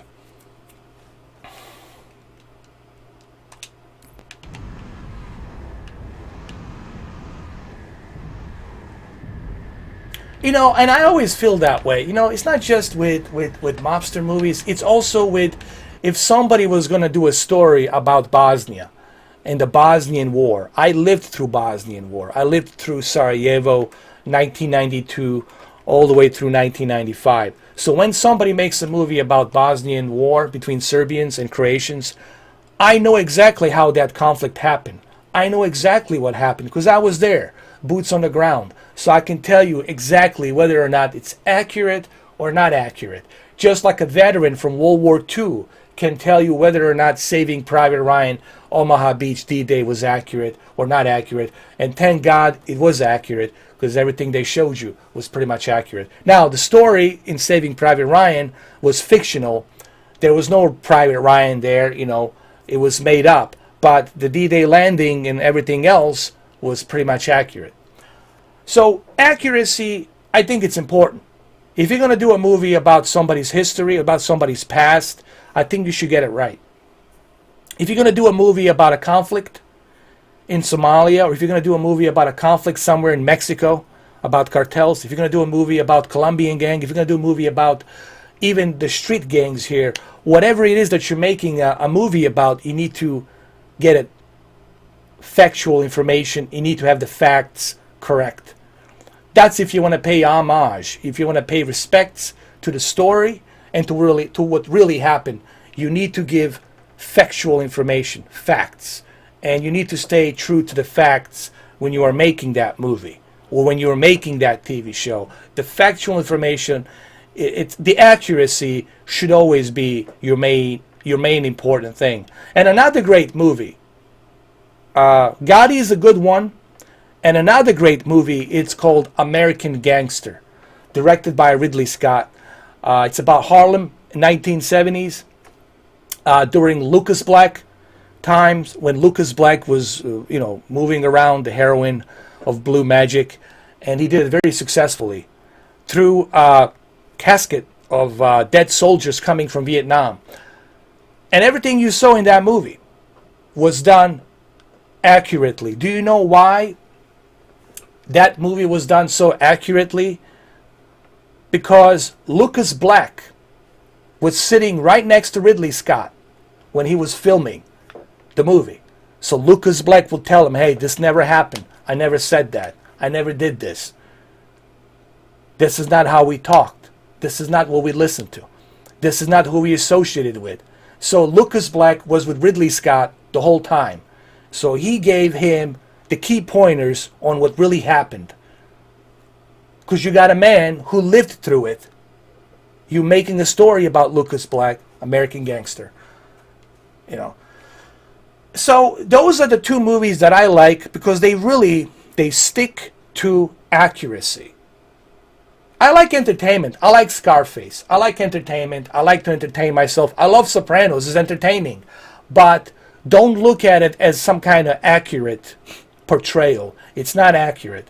So you have to know the difference between entertainment and an accuracy, And that's the way I look at it. So those two movies, man, Gotti, HBO special, Armand Assante, and American Gangster. Just so happens that in both movies, Armand Assante was in. Armand Assante was in Gotti, and Armand Assante was opposite of Denzel Washington and Russell Crowe in American Gangster, which that movie should have won an Oscar. I don't know why he didn't get an Oscar. It was an excellent movie, was executed perfectly, but I don't know why that movie didn't get an Oscar. I don't know why Gotti didn't get an Oscar. Probably because of who these individuals are, and maybe they didn't want to glamorize these individuals, because they were gangsters.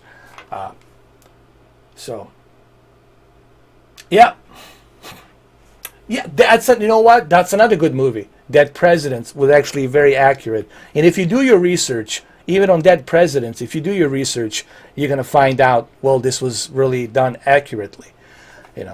So I give kudos to film directors who want to get to the facts. I like those type of directors who know the difference between making an entertainment versus making a movie based on something that really happened. There's two different schools of thoughts. You're making an entertainment movie based on entertainment for the sake of entertainment, so you can do whatever you want to do. And then on the other side, you're making a movie based on real events that happened. So you have to really do your research and stay true to what really happened if you truly want to pay an homage to what happened in the past. And that's, I think, really important for some of these filmmakers to understand. If you're going to make something, you got to make it. You have to know what you are making. Are you making entertainment only, or are you making something that's based on the real events? So you have to stay accurate 100%. Oh, I love that fucking actor, man. He's great. I love Armand Assante, man. He's just a fucking great actor, man. He's a natural, man. He can play any role without shadow of the doubt, man. That guy can play any role. He isn't the most underrated. You know what, man? He is the most underrated actor. Armand Assante, among many others, he's the most underrated actor. The guy is a really a natural talent. He also worked with Ridley Scott prior, 14, what was it, 1492, where he played a friend of Christopher Columbus when they were discovering the New World. Spartan team. He was also in that movie too, called 1492. I think it was 1492, yeah. He was in there as well. He's done a bunch of movies. Listen, Armando Sante, look him up, IMDb him, and you will see the amount of movies this guy has done. Yeah, on that AA gun. On our way now. Let's roll, Six.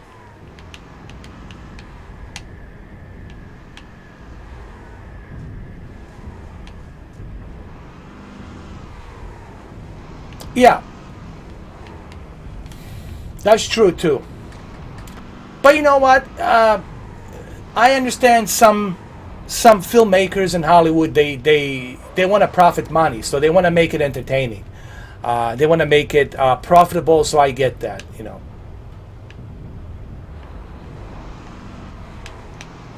All right, what are we shooting here? What are we doing here?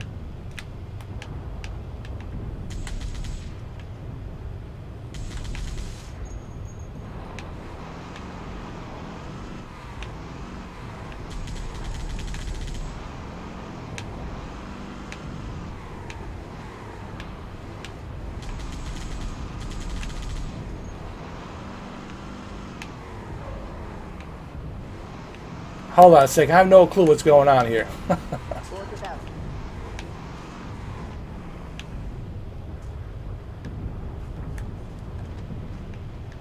She's driving me in circles. Like, what are you doing?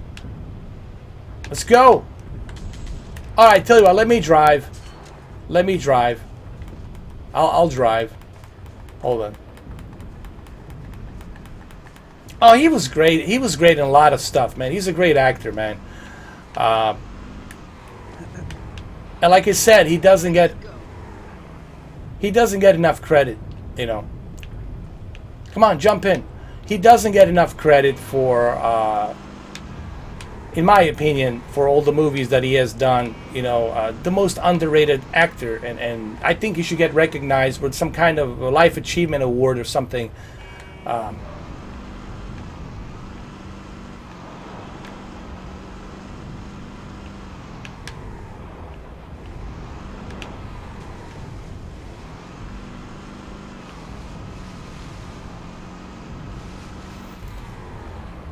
Yeah, it was really like you know, it was a comedy. You know, it was like a mobster comedy. So you know, you can't really look at Sopranos as a accurate portrayal of what's going on. It was a comedy.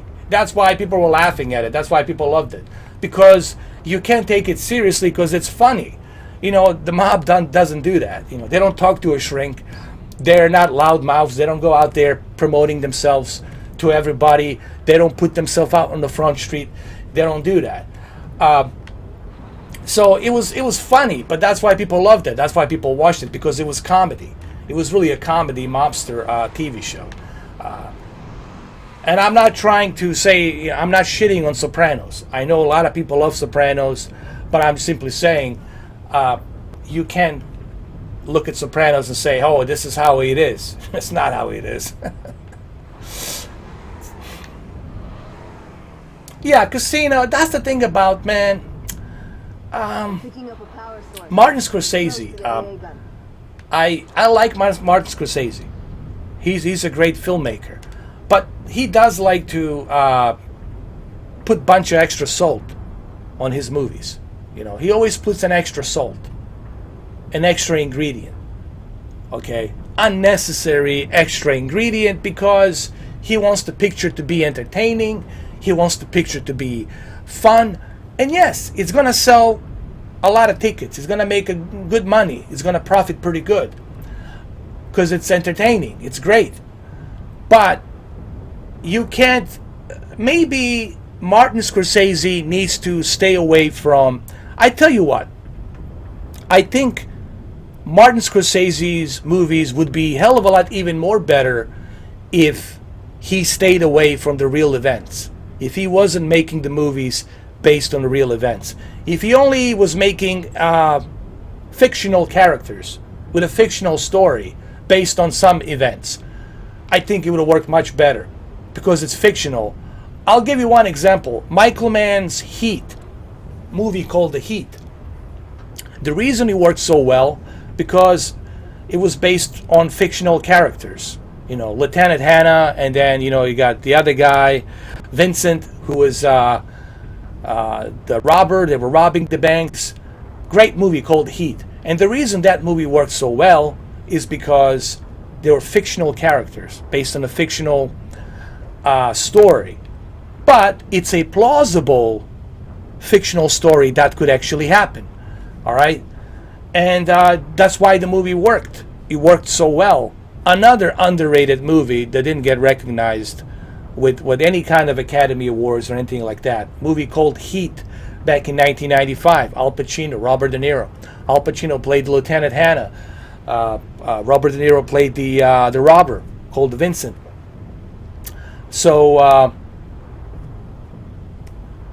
that's another great movie. But the reason it worked was because it was based on a fictional character. It was written well. It was executed well. It was cast very carefully, and it was filmed very carefully as well. And the movie, of course, it's in my opinion, it's a masterpiece. Heat, 1995, is truly a tour de force masterpiece of a movie.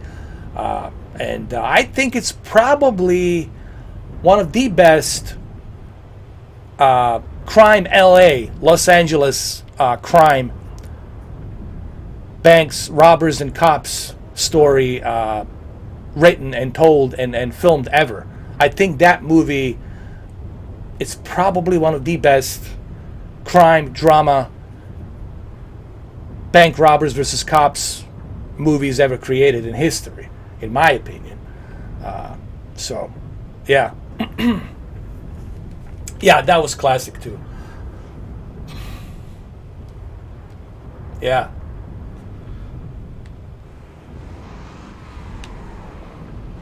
And again, I like Martin Scorsese. I love Taxi Driver. Listen, I love Goodfellas. I love these movies. I even loved Casino.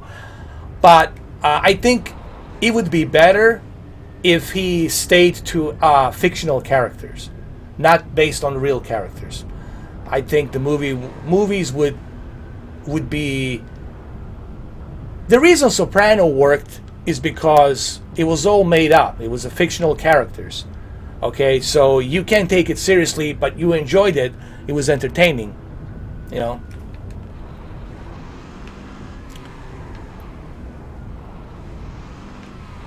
That's the gun over there. Should be a reset control somewhere to get it online. I have been doing.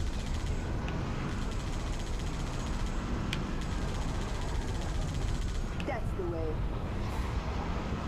That movie was awesome, man. Especially that downtown LA, the shootout scene. That was pretty good, man.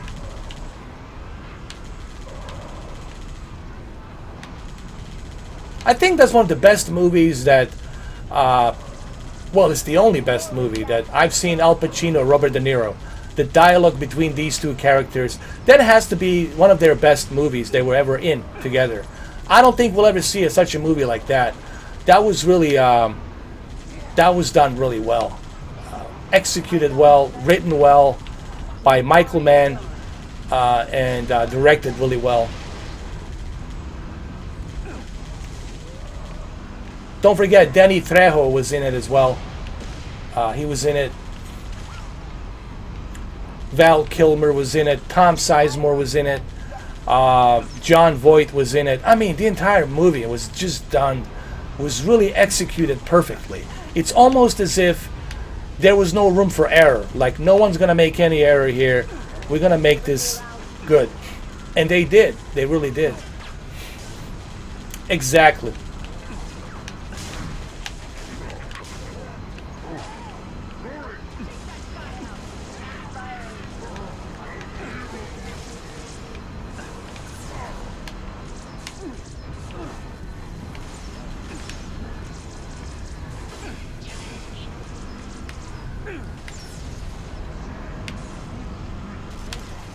Come on, come on.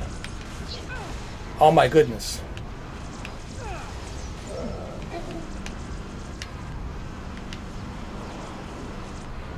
Hold on.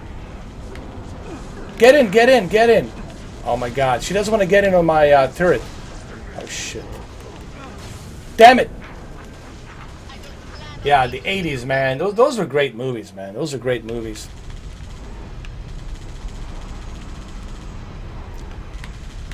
We're never going to see those types of movies ever again, man. Those are the type of movies that, honestly, those are classics. And,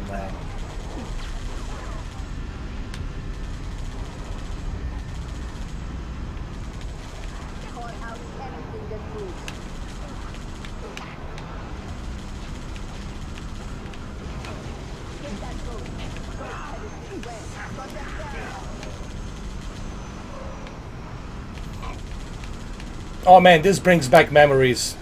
2001, November, playing Halo Combat Evolved. Oh man.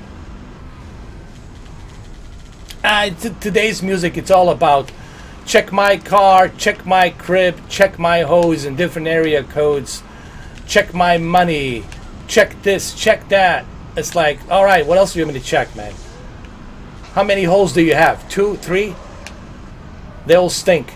I mean, it's just like, it's stupid, man. It's like, there's really nothing there, man. It's just, there's no art. There's nothing there.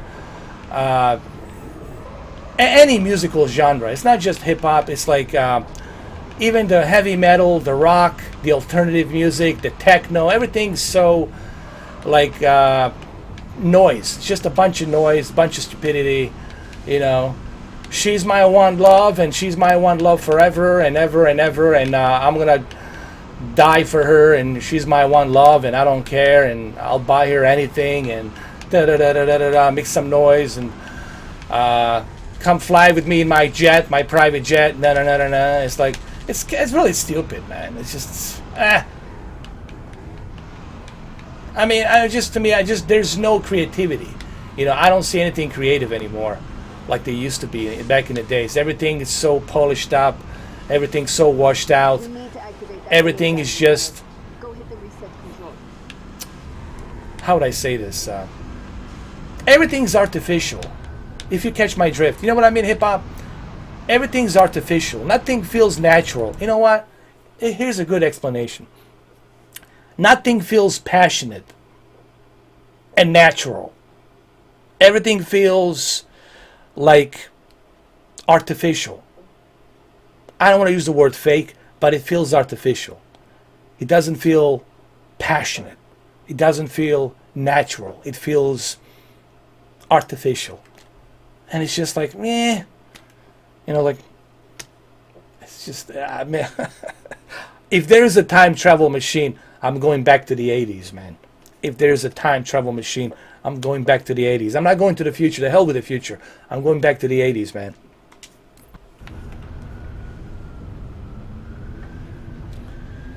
Exactly, man. It's just... And listen, I know these guys, man. I met some of these guys. They all have a big houses. Not just 1, 2, or 3, or 4, or 5. They got tons of houses. They're flipping houses. They're doing real estate. They got all these fancy cars and all these fast girls. They're just using them. And they're both using each other for the money and the pleasure. And there's really nothing there. It's just, it's so generic. You know what? That's the perfect word. Generic. There's nothing there to make you feel good. It's just generic. Oh, you my boo-boo. You my baby. Come here. What did you buy me? Okay, I'll see you tomorrow. Get the cash ready. Put the cash register in front of you, might as well. It's just so generic and so... bleh! Makes me want to vomit, man. It's just so pathetic.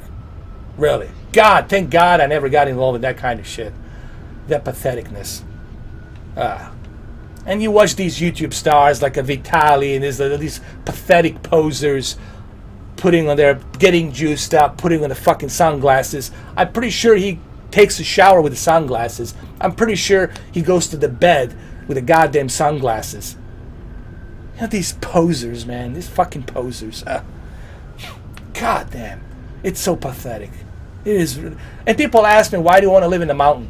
Dude, I want to live in a small town. I want to live in the mountain. Dude, let me live with a Bigfoot and a werewolf and a fucking Sasquatch and the mooses and deers and hunters. I don't give a shit.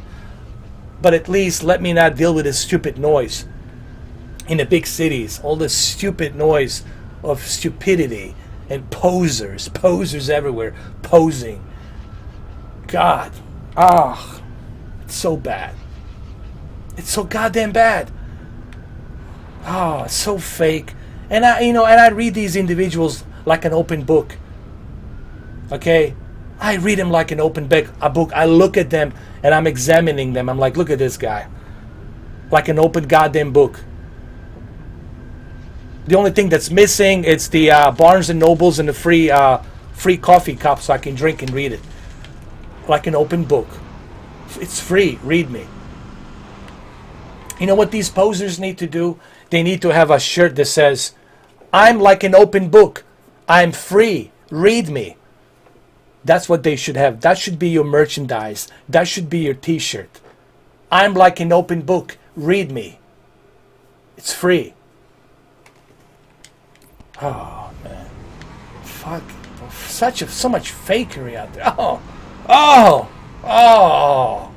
God. It's so bad. It's so fucking bad. All these juices, they're all juicing. They got the testosterone level up to their fucking eyeballs. You know, juicing here, juicing there, juice. Some more testosterone, juice. Juice me up, pump me up. Let me live in a tanning salon with the fucking sunglasses for the rest of my life. Fucking fake poses and these fake mannequins they got. You know, these fake mannequins.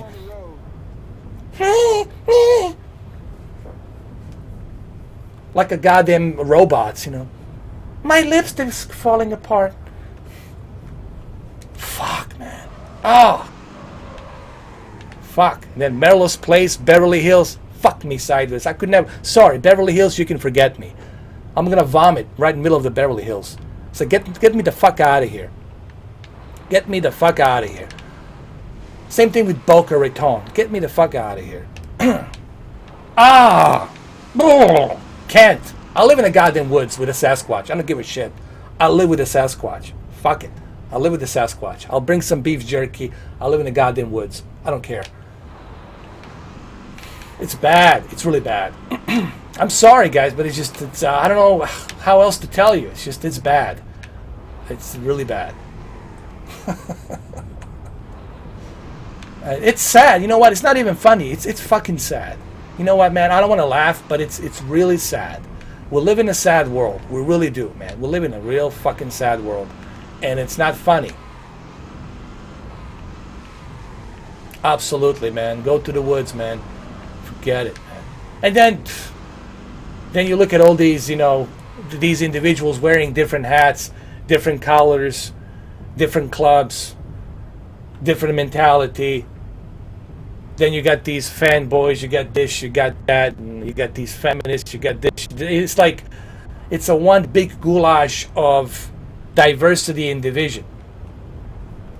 And you're going to get judged immediately. Immediately. You're not wearing any flag. You don't have any hats. Who are you? You don't belong here. You don't belong here. I'm a human fucking being. That's who I am, motherfucker. A human fucking being. Get the fuck out of here. That fucking nonsense. Seriously. No, I think they're good, man. I don't think they're hostile. You know, I'm sure you're gonna get panicked when you see them the first time. You're gonna get panicked. You see a big motherfucking thing, you're gonna get panicked. Sure, you will have panic attacks. You're gonna get scared. I'm not gonna say you're not gonna get scared, but there's no evidence that they're hostile. There's no evidence or proof that they're hostile. The hikers they found, some individuals they found in the mountains, they were being, you know, killed by grizzly bears. Clearly, they have they can prove that it was the bear bite marks when they were ripping the legs out and everything. So this is something that, you know, this guy Todd Standing found when he was hiking and reported it to the authorities in Canada. But there's no evidence that these Sasquatches are hostile to people, that they have killed people. Because they're not animals. They're beings. They're intelligent. And they're probably, not probably, 100%, they're more intelligent than we are. At least they're not killing each other. They're very intelligent. They stick with each other. They take care of each other. They hide. And we can never track them down because they're very difficult to track because they're smart. They live and breathe forest. They know forest. They know the mountains and forest and nature better than anyone. Okay? So, but I don't think they're hostile. Now, if you shoot at them, which you shouldn't do, if you throw rocks at them, well, they will defend themselves. Then they're going to have to do something. But then you're asking for your ass to get whooped, you know. But I don't think they're hostile because there's no evidence that they're hostile. People in jungle, you know, eaten by crocodiles. Some cases in Everglades, eaten by a big giant alligator or American crocodile. Or people killed in hiking trails in Reddings, what was it, in California, Central California, Northern California, killed by a mountain lion. Okay, they can prove that you are killed by an animal. So I don't think they're hostile. But you know, there's these idiots out there making these horror videos with the scary music. Oh, the scary encounter with the Bigfoot. Oh, it was very scary and horror stories of the Bigfoots. You know, this bullshit fucking stories. Again, assholes, these motherfuckers out there trying to profit money by exploiting the Sasquatch and turning it some kind of horror folklore. A horror folklore so they can profit goddamn money. Okay? I hate those motherfuckers too. I can't stand them, you know. Yeah, these Sasquatches are evil. They're eating people, ripping apart people. They eat deer. They don't eat fucking people. You dumb motherfucker. I'm sorry, man, but you know, there's so much bullshit, man. Here's the thing, man. The reason I'm the way I am right now, because I'm allergic to bullshit, man. I live my life bullshit-free, guys. And I know why there's a group of people out there that don't like me. Because they don't like that I don't put up with bullshit. I don't like bullshit. I don't want to smell it. I don't want the bullshit nowhere near me. I like straight up, honest, real people. That's the way I live. That's the way I am. And that's the way I'm going to die. Okay. When they put a stone on my fucking grave, I wanted to say, real honest motherfucker. A real honest motherfucker. No bullshit. Rest in peace. That's what I want. I don't want this fucking bullshit. Oh, he was the most greatest, whatever. No. The real honest motherfucker. Rest in peace.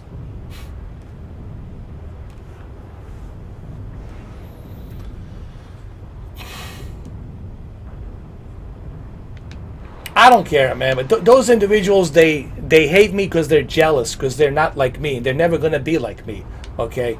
Because they're hiding behind keyboards. They're hiding behind the mask.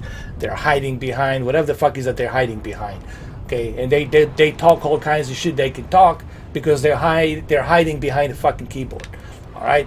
I'm the real motherfucker. I don't talk about something I don't have. Earlier, I showed you my VR headset. I have a VR headset. It's right here. It's right here. Right there. I don't talk out of my ass. I give you credibility. Okay? Others, they talk out of their ass without any credibility. Okay? And I call things the way I see them. And yes, I do put some vodka in my juice. That should be noticeable too. Oh. I do have a little bit of my Russian in me. Listen, I'm a mixture. I have a little bit of Russian, a little bit of Italian, a little bit of it's really a mixture of Russian, Italian that I have in me. So it's Slavic Italian. It's a little bit of a mixture. And this is the way I am. But I don't identify myself as like I'm part of a group or I'm part of this or I'm part of that. I identify myself as a human being. And that's what you should be. An honest, straight up, no bullshit human being. Okay? That's how I identify myself with. And that's how everybody should identify themselves with.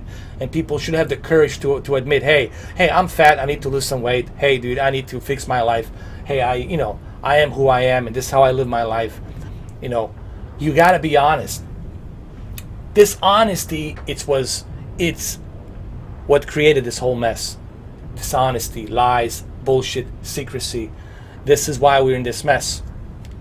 Because we look up to the wrong people. We look up to somebody and we think, oh, well, this is how it should be. And then you find out the same person you looked up to, it's a joke, a liar, a bullshitter, a scam artist, you know. But you got to be able to read people. I was fortunate enough to go through all these experiences in my life, to be able to read people, to be able to know what's going on. Okay? Why do you think Freemasons approached me? But I never joined them, because I don't want that kind of life. I was approached by all kinds of people, and they respected my decision, because I don't want to be part of any group. I want to be me, free, who I am as a person. That's why I don't have any sponsors. That's why I'm independent. I got approached by everyone and everyone you can think of, but I never did take their offer, because I want to be me, who I am, independent. There's a big difference. To be true and honest and sincere to who I am, with my principles. My principle is the most important thing.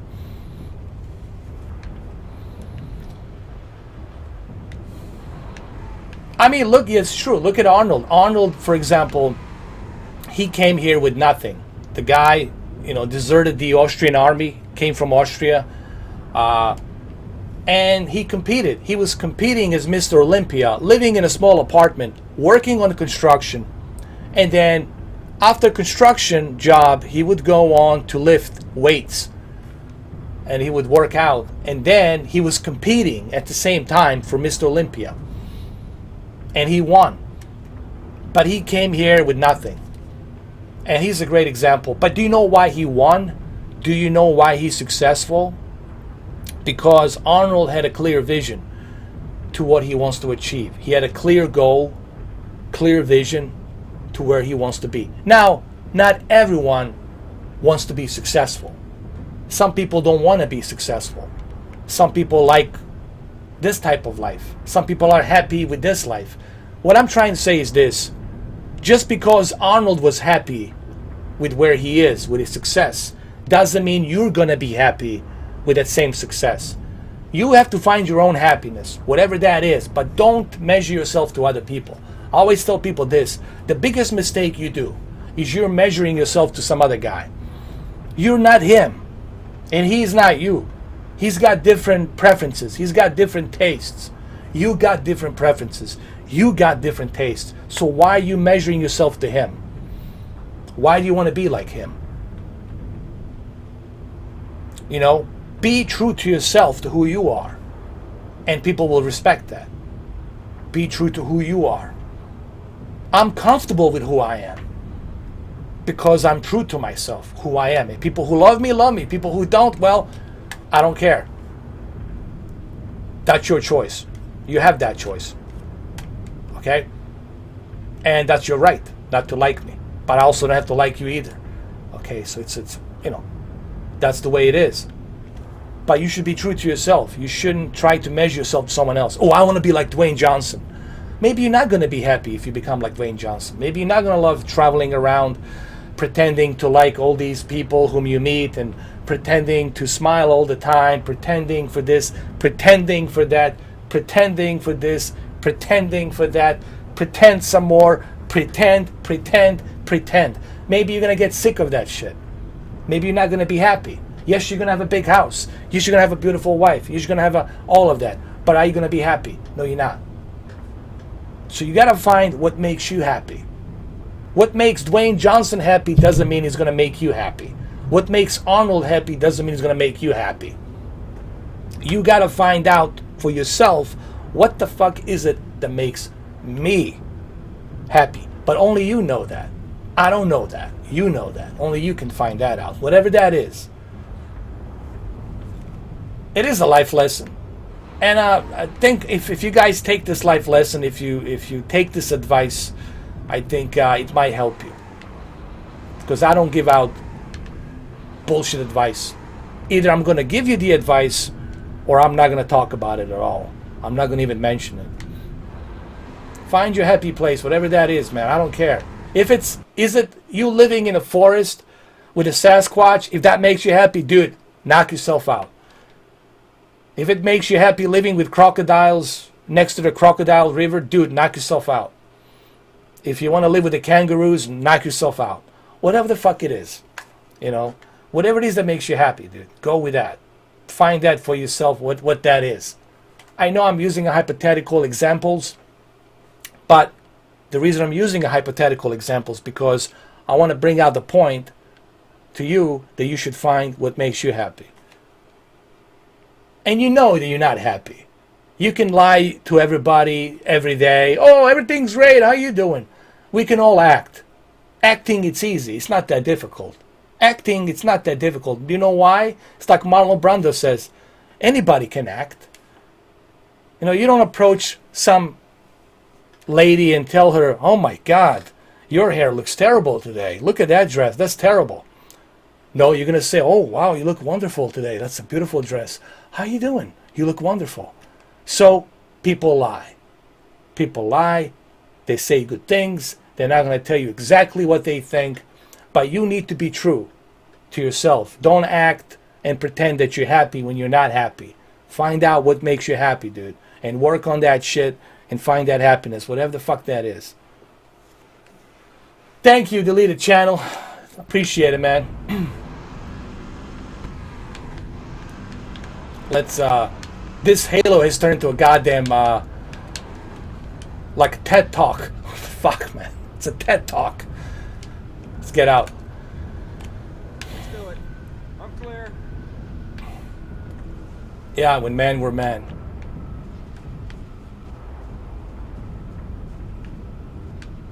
Listen to your instinct, man. You have an instinct for a reason, man. You have this for a reason. Okay? When you get that bad feeling, it means you don't like it. You're not welcome there. Don't go there. When you have the happy feeling, you know, hey, this is what I like. This is it. I found myself. And you know what that is. You can feel it. I don't need to tell you that because you can feel it. Okay? You can feel it. I don't need to tell you. But you know what that is, that feeling.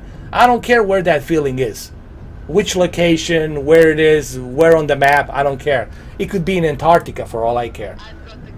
But whatever it is, when you get that happy feeling, hey, I belong here, this is my life here, I love it here, you stay there and you enjoy your life. Don't live your life to impress others. Don't live your life because someone else is living in your head and telling you how you should live. Live your life for you. Don't live your life for others. And don't give your car keys to other people to drive you crazy in your own car. Keep your car keys to yourself and ignore them. What do we gotta do here? Oh, we gotta activate that shit. Hey, what's up, Luke M. Tech? Here's another real guy. Luke, how you doing, Luke, brother? What's happening? I did put some vodka. I think this is a Russian vodka and juice here. They're helping me think much better. Oh.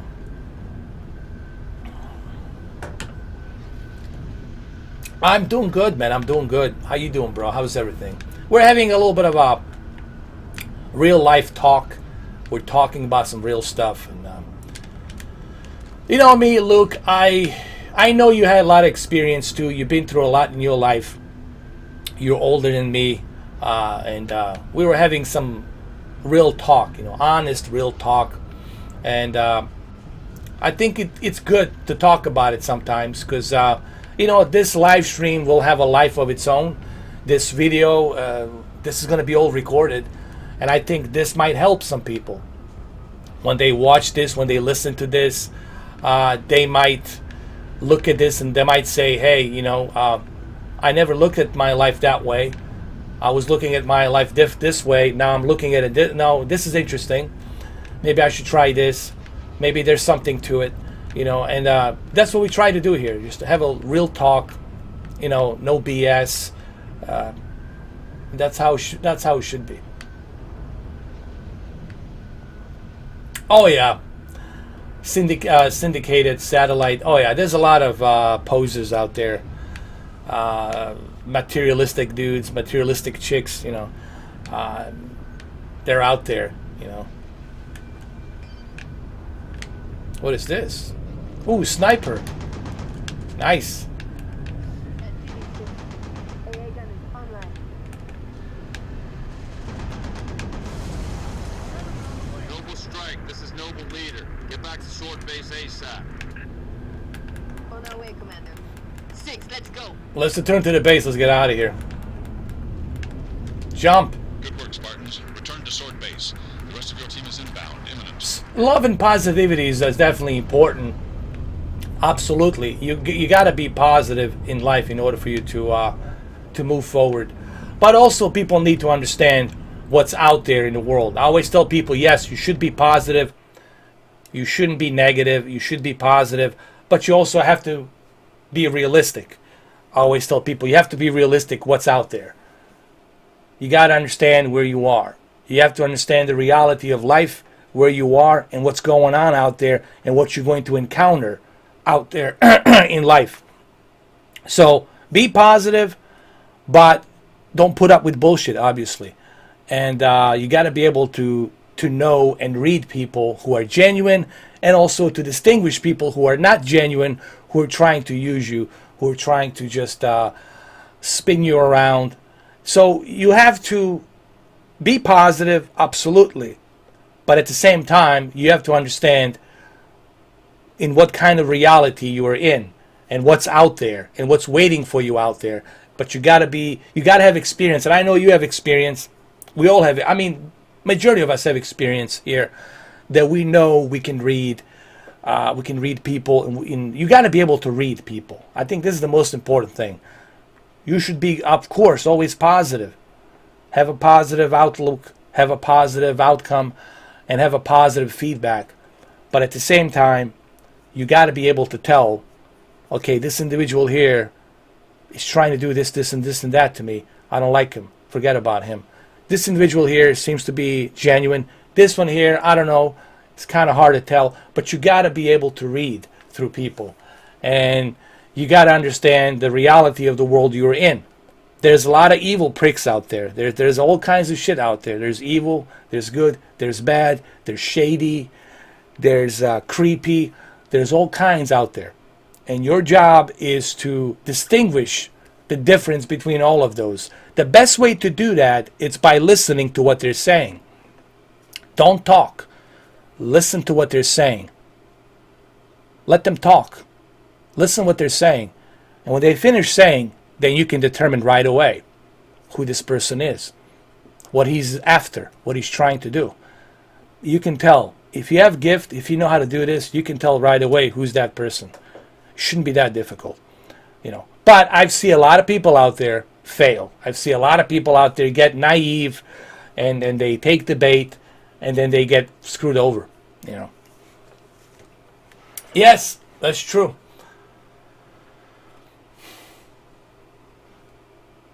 Thank you, Superman. I appreciate it, man. Well, that's what I try to be. I try to be real, you know.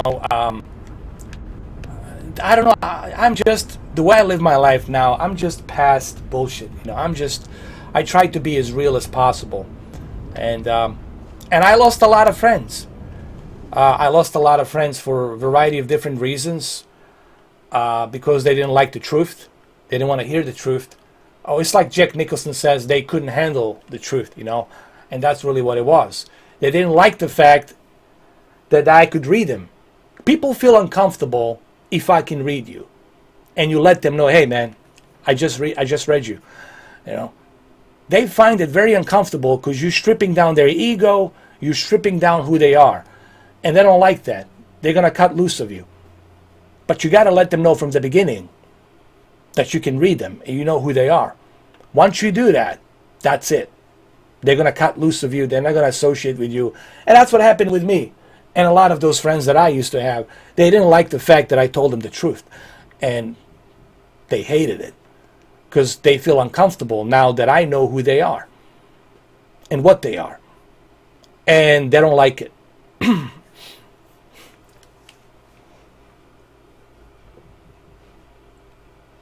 I mean, a friend should be someone that's always going to be there for you. I always tell people, a friend, it's someone that's going to support you no matter what. A friend is someone if you do something bad, a friend will apologize on your behalf. A friend is someone who's always going to be there for you. That's who friend is. A true friend. A true friend, not fake friends. A true friend. A friend whom you can trust. Because friendship bonds on trust. On trust. And if you can't trust one another, that's not friendship. There's no friendship there. You guys got to be 100% honest with each other. And you guys got to be able to trust each other. And have each other's back. No matter what. How many people can do that? Well, in today's world, in 2020, because it's almost 2020, not that many. Not that many. Not that many. There's maybe a few percentage here and there, but not that many. Today is the world of survival of the fittest. It's every man and woman for himself, trying to survive at any costs, no matter what. And that's what you got.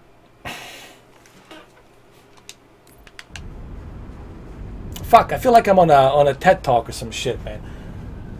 Joe Rogan, this is all your fault, Joe Rogan. First with that, I'm telling you, the Alpha Brain coffee, it works. That On It, Alpha Brain, this shit works. I'm not kidding. Joe Rogan wasn't bullshitting you.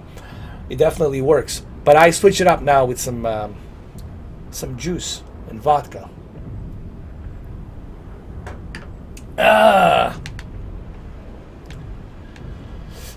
Yes, be yourself. Be good. Be positive. But be also careful. Be very careful. Because there's people out there, they're going to look at your goodness and they're going to mistake it for weakness. They're going to look at your goodness as weakness. So be a good guy, but let them know that your goodness will not be used as weakness. Okay? If you let them know that your goodness, it's mistaken for weakness and they can tear you apart, that's not good. So you have to let them know right out the gate, hey asshole, I'm a good guy. But if you bend me over just a little bit, you better watch out. Okay? So you have to draw the line. You have to let them know. Okay? Because that's the way the world is. You know, I always tell people, I didn't create this world. I just happen to be in it. You know, I didn't create this. None of us got asked, hey, would you like to be born? No one asked me, hey, before you, hey, would you like to live this kind of a life? This is how it's going to be. This is who you're going to meet. This is what you're going to experience. Would you like to be born? Huh? No one asked me if I was ready. No one asked you if you were ready. But you're born and you're living a life. So I didn't create this world, but I happen to live in it. And this is the way it is. This is how it is. Sadly, it is what it is. Now, I think I'm going to finish pretty soon because I got some stuff I got to take care of. So I'm going to finish pretty soon. I just felt like bringing out something here really quick. Going back to the Halo Reach. I know we've been talking more than we've been playing, but... Noble, be advised. Company Corvette moving into position. Cat, 6. Get here quick. We'll meet you inside.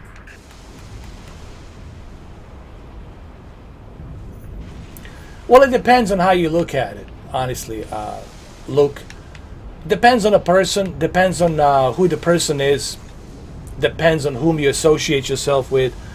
You gotta remember that. There's all different types of individuals out there with different mindset. And their mindset is not always going to be in your best benefit. Okay? But as an individual, we gotta be able to see through that. To read that individual and what their original intent is. What is their intent? What is their intent? What is it they're trying to do? You always have to look at an individual like to see what their intent is. Is their intent to be good, or is their intent to be bad or negative? And that's the way I look at people I approach. And I'm fairly good about, like, maybe it's a gift, dude. I mean, I don't want to brag about myself because I know this is going to come out as if I'm bragging. And I know people are going to judge this as, look, this guy's bragging. It's not bragging. It's just, I have this gift, man. I just can read people. And sometimes I don't say things to people because I don't want to hurt their feelings. And I don't want to strip away their ego. But slowly I let them know I know who you are. You know, I slowly let them know, hey man, cut the small talk. I know who you are. I know what your intent is. And I know what's going on behind that smile. I can do that. And I lost a lot of friends because of that. I lost a lot of girlfriends because of that. Okay, like my ex-girlfriend Victoria. Same thing, because she didn't like the way I talked to her. Because it was the truth. I'm not going to go into details of what it was, but I laid out the truth to her. And the truth hurts.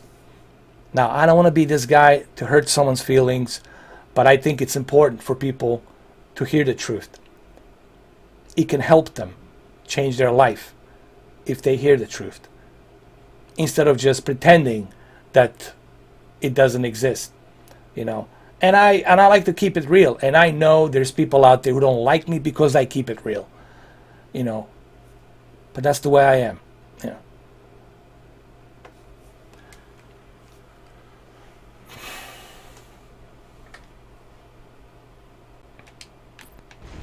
All right, let me finish this, man. Let me finish this level. I feel like I'm never gonna finish this level, guys. I feel like I'm a TED Talk over here. TED Talk. It is like a TED Talk today. I think Ted's gonna approach me. TED Talk.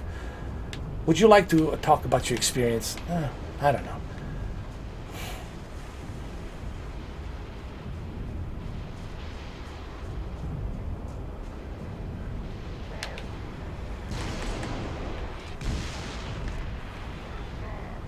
So how is that C9 working? Luke, how's the C9 so far? Have you tried the G-Sync? Someone told me that the G-Sync, I don't know if you have a computer or not, but someone told me that the G-Sync actually, it's supported with NVIDIA graphics card. I don't know if you ever tried that or not, but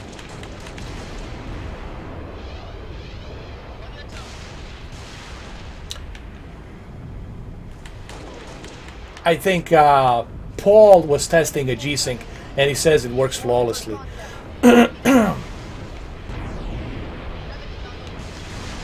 Oh, you dropped the phone, man. That's not cool. Don't worry about it. Hopefully you got a case on it.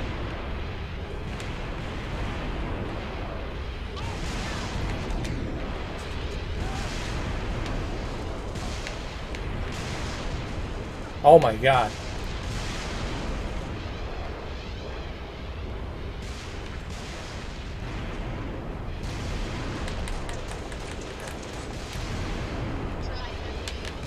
You know, Halo Reach is very difficult. It's a difficult game, man. Honestly, it's not an easy game. I just realized that. You know, it's very challenging. I just realized how challenging the Halo Reach is, man. Come on, come on. Let's go.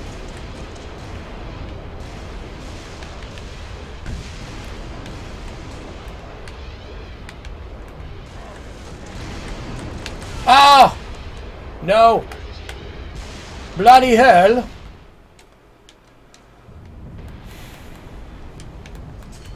I'm gonna use this, see what I can do.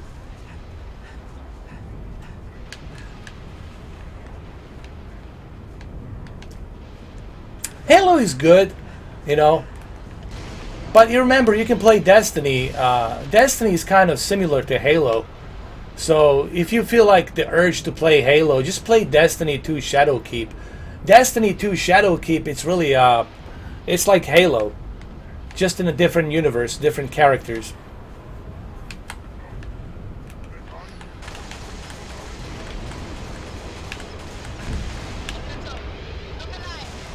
Oh my goodness. Come on, die!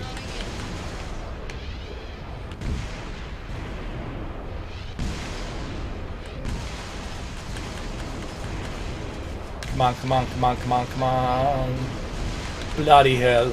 Bloody hell! Come on. Come on. Come on now. Oh yeah, but here's the thing, man. you cannot access Halo Combat Evolved until you finish Halo Reach, and you cannot access Halo 2 until you finish Halo Combat Evolved. So I like that. I like that they're making you finish the game before you jump into playing it. I like that. I think that's pretty cool.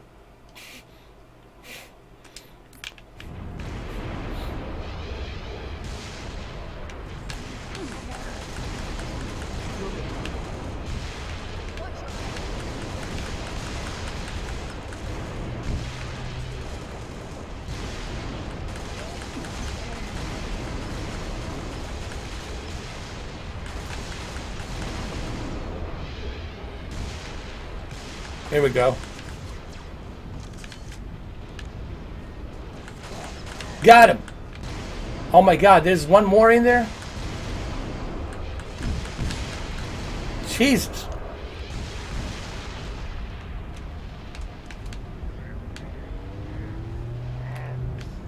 These guys are relentless.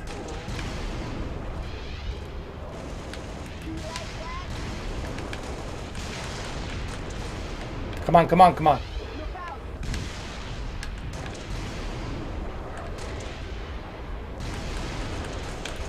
Oh! This game is tough.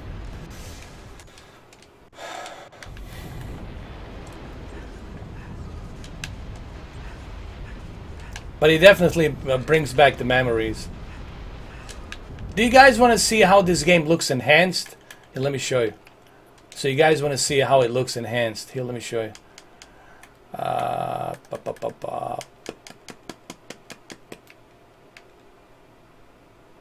Here.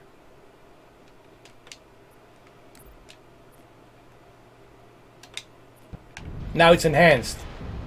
Should look better. It should look better.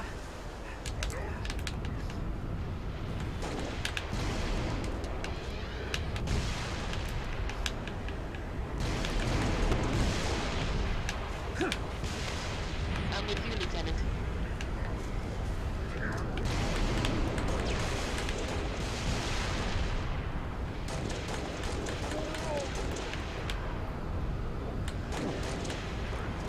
Come on.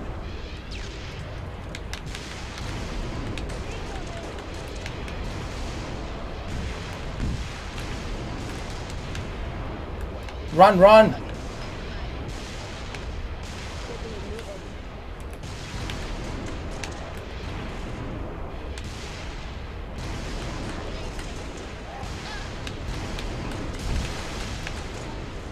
Look at this. Oh, he went to the other car. Oh my goodness. He went to the other car. Get that ghost off. Oh my god. Oh, wait, wait, wait, wait. We got something here. Pick it up, pick it up. That's it. I got him. That's right. Come here. Come here. Come to Papa. Oh, no. There you go. Come to Papa. Let's go. Let's do this. Oh. Ah, shit.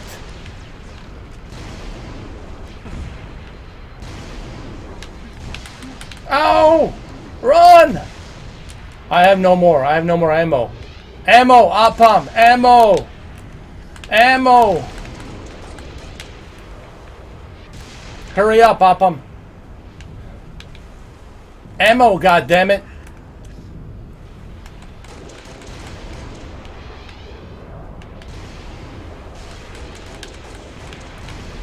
Ah, fuck. Do it, do it, do it, do it, do it. Come on. Son of a bitch.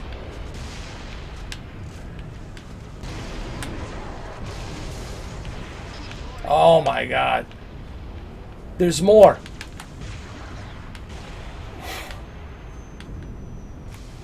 All right, run. Run, run, run. Get in, get in. Come on, come on. I'm You're under fire, but where? I got a 9700K i7 9th generation processor, 4.8 gigahertz. I got 16 gigs of RAM, onboard memory. I have dual SSD 500 gigabyte Samsung hard drive, solid state drive. I've got a Seagate 4 terabyte hard drive. I got a thermal take liquid cooling. So yeah. Oh yeah, I forgot, man. Zotac Gaming GeForce GTX 2060 Super. 2060 Super graphics card.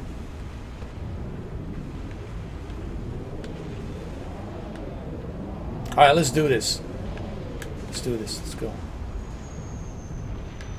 Come on, do it. Do it now. Come on.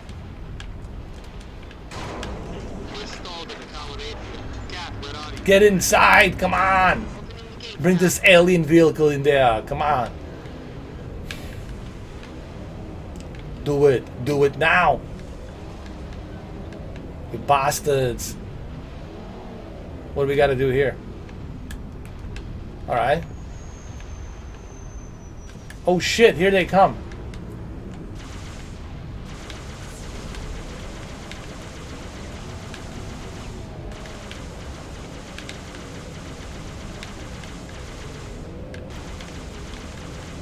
It's so much fun, man.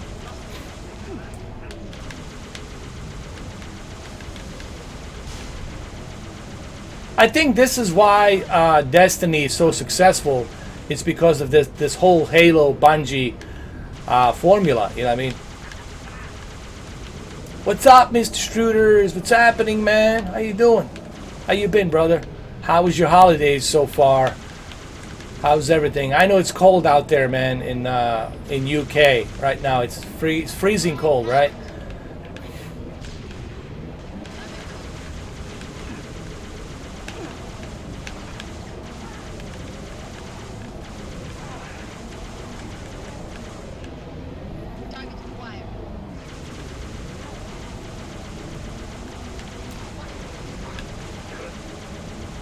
Shoot him! Shoot him! Shoot him now!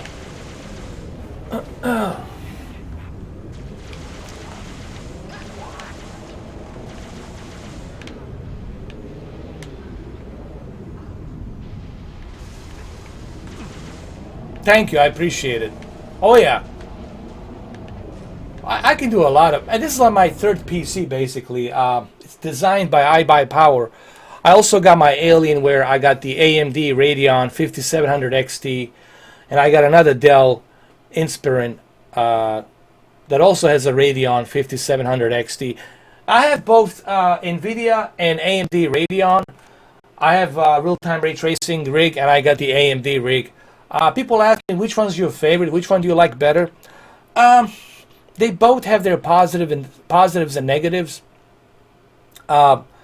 The one thing that's missing with AMD, obviously, it's real-time ray tracing, but you have that on the NVIDIA. But the AMD Radeon 5700 XT, it's really a good card. It's not a bad card. It can perform pretty good. That 7 nanometer Navi GPU definitely proven itself that it can handle Gears 5 at the 4K at 60. It can handle Metro Exodus 4K at 60. It can handle a bunch of different games out there in 4K and 60. We're saying 4K 60 high to medium settings, not like ultra 4K 60 ultra, like high to medium settings. You have to turn some filters off, obviously, but AMD Radeon has proven itself to work pretty good. Like the image sharpening really brings that 4K resolution pretty good, you know. Okay, somebody asked me, as a matter of fact, not too long ago, someone asked me, why does your camera look as if it's like you have a different type of a color on your face? That's because I chose the military color filter. I'm using like a military World War II type of a color. Like, you know, those military movies when you watch Band of Brothers, when you watch Saving Private Ryan, they have a different type of bleak filter color. So I'm using a filter. It's actually a Band of Brothers filter that I'm using. So that's why I look like this. My hands looks like this, and it doesn't look like you think it should look, you know. And these colors a little bit fade away. That's because I'm using a specific type of a filter on the camera. Obviously, I don't look like this. I have more reddish, you know, tanned color on my face because somebody was asking me. So how do you do this? Well, there's mods. You can download mods. You can put different filters. It's not that difficult. I'm doing good, Ferdi Jaffer. I'm doing good. It's not that bad here. Well, that's cool. That's good. But January is coming, right? Watch out for January. When January comes along, that's going to suck, man. January and February, it's going to be so cold. Let's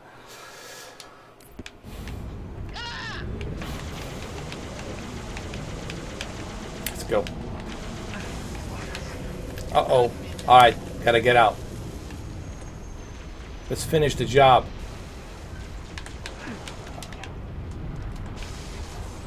Let's go.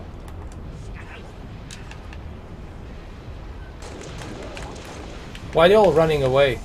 Don't run away from me, you bastard. How dare you? How dare you?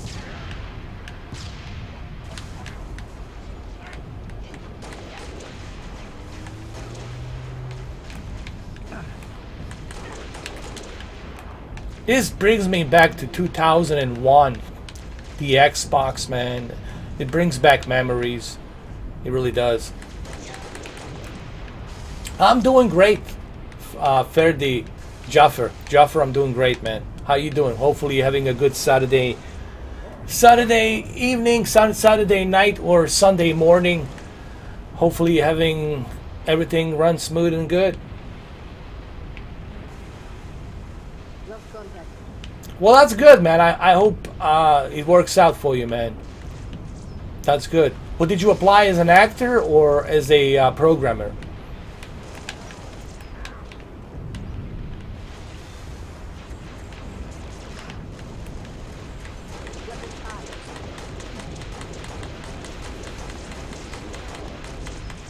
Oh.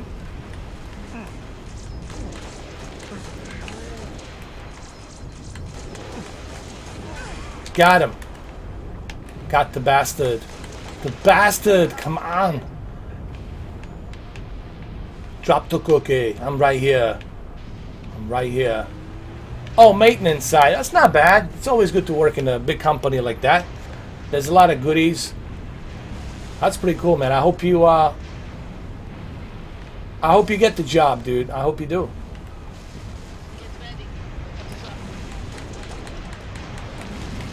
Uh-oh. We're screwed now. I'm screwed, bro. I'm done here.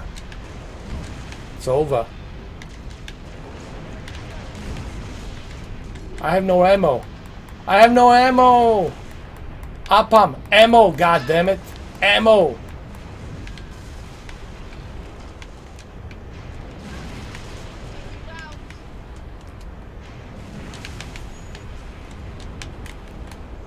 I have nowhere. Hold on. Here we go.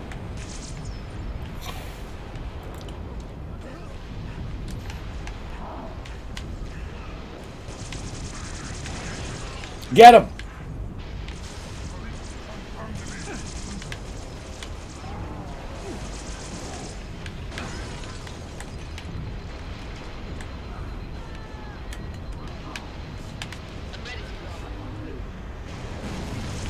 Oh my god. This really brings back memories big time. This was a pretty big deal. When this game was released on I'm talking about Halo Combat Evolved, not this particular one. But when this Halo was released with the console in 2001, it was really a pretty big deal because they really, what Bill Gates did, he proved to everybody that you don't need to have a PC to play a first-person shooter game like Half-Life. You can have a console and have the same experience, and he proved that with Halo, that you can do that. Oh, that's cool. What game in particular are you gonna play, Jaffer? Have my thoughts changed about Stadia since your original rant? Well, here's the thing. Stadia works. It works. Technology works. My only issue and the problem with Stadia is the lack of games. You know, they need to work on that. I think that's the main problem, main issue with Stadia right now is the lack of games. And right now, they really don't have that many games. Not much to choose from. And on top of that, you have to pay for the games. You have to pay $60. You have to pay $40 for the Darksiders. And the Darksiders, you can get it for $29 on the Steam. Technology works. Just like shadow PC gaming works. Technology of cloud gaming, 4K and HDR, it works. But problem is, you gotta have games, dude. The lack of games, that's gonna be the killer. That's gonna destroy your service. You gotta give people some value. You know, I was talking about this earlier. If you don't give people any value, they're gonna say, "Well, why should I play at Stadia when I can go to my Steam, when I can go to my console, when I can go to some other services out there and get a bunch of games included with $10 a month?" You know, but so people are going to say, why should I bother? And I think Google just doesn't know. They have no experience when it comes to what gamers want. And I think that's their only issue. They know technology on building servers, connecting people, search engine, stuff like that, creating a browser. They have knowledge on that end of spectrum. But on this other side of a gaming spectrum, they are really out of touch with what gamers want. When you look at those prices, when you look at them, and it's ridiculous. And you look at the Pro subscription, what exactly are you getting? Destiny 2 is the only game I can pick out. Definitive Edition, Tomb Raider, it's cool, but how many people are going to go play through it, right? You get a farming simulator, it's okay. And then you have Showdown Samurai, barely anybody plays it. Instead of Showdown Samurai, you should have put Mortal Kombat 11. Instead of Farming Simulator, you should have put Red Dead Redemption 2. You should have, I mean, I'm going to give Stadia till the end of April 2020, beginning of May. If by May 2020, Google Stadia doesn't move anywhere, if they don't bring any cool games, part of the Pro subscription, then I think if they don't put any discounts, then what's the value? It doesn't matter if your technology works. If it works, fine, great, it works. But what's the point if it works when you got nothing there? You can attract majority of people. You can attract majority if you're going to give them some half-assed library of games. I had to pay for Red Dead Redemption 2, full price, $63, full price on Stadia, in order for me to play it. Why do I have to do that? Why can't you talk to Rockstar Games? Why you Google? You're a big giant company. Why are you having a difficult time talking to developers? Something tells me developers don't want to invest into this because they're afraid it will fail. And you're not making it easy for them by cutting some corners, giving them some money, making them some good offers so they can put those games part of a Pro subscription. Meaning you guys are not even putting an effort to make something happen. But I'm trying to be fair. And I think I've proven that on my channel, that I'm trying to be fair to Google Stadia. And I'm giving them till May, 5 months. I think 5 months, it's pretty good deadline. If by May of 2020 nothing's changed, if it's still just few games here and there, if there's no discounts, then that's that. I'm done with Stadia. I mean, you can forget me about Stadia. You know, you gotta put more games. You gotta start. Even the latest game they put, Darksiders, right? The newest Darksiders, okay? They're charging $40 plus tax, $43.87, $43 for Darksiders. When you can go to Steam and get it for $29. And you can also refund the game on Steam. Much easier. And it's $29 on Steam. You know, that bothers me, man. That really bothers me because it shows me that they're not putting an effort. Yes, you can make a deal. You can sit down with developers. You can make sacrifices. You can cut some corners, come up to a deal. You can do it. But I don't think they're doing it. I don't think they're doing it at the moment. And that's how I honestly feel. That's how I honestly feel.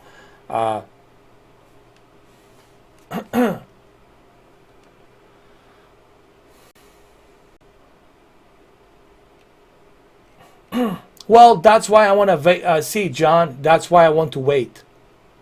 John, that's why I want to wait till May. That's why I'm giving them till May to see in which direction they're going to go.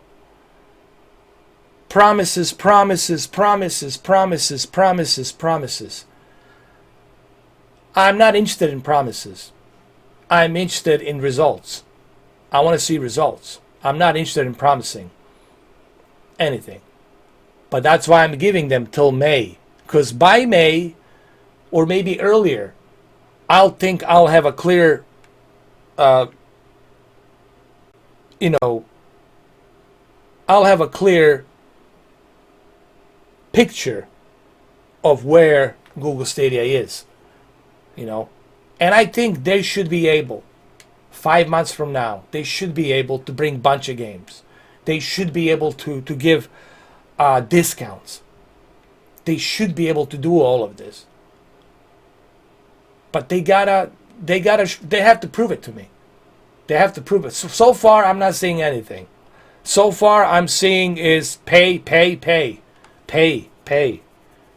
I don't like that. I don't like when someone puts the numbers in my face.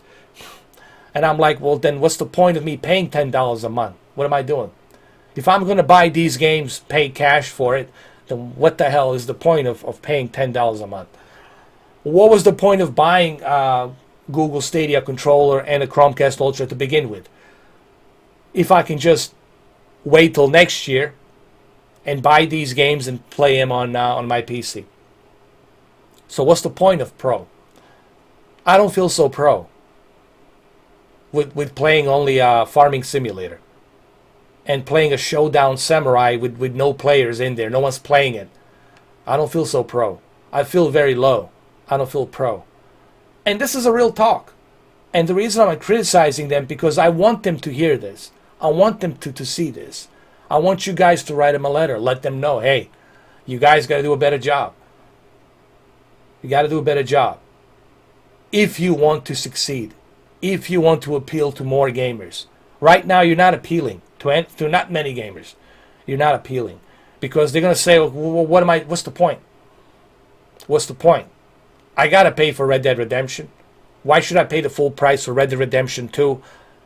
When I can just get it cheaper on my PlayStation or Xbox, or I can play it on my PC if I have a high-end PC. What's the point of me paying a full price for something that I don't own, for something that's leasing? It's a leasing license. You're paying a leasing license to Google Stadia, so Google Stadia can pay the license fee. You paying a leasing fee for a license fee that Google pays to Rockstar.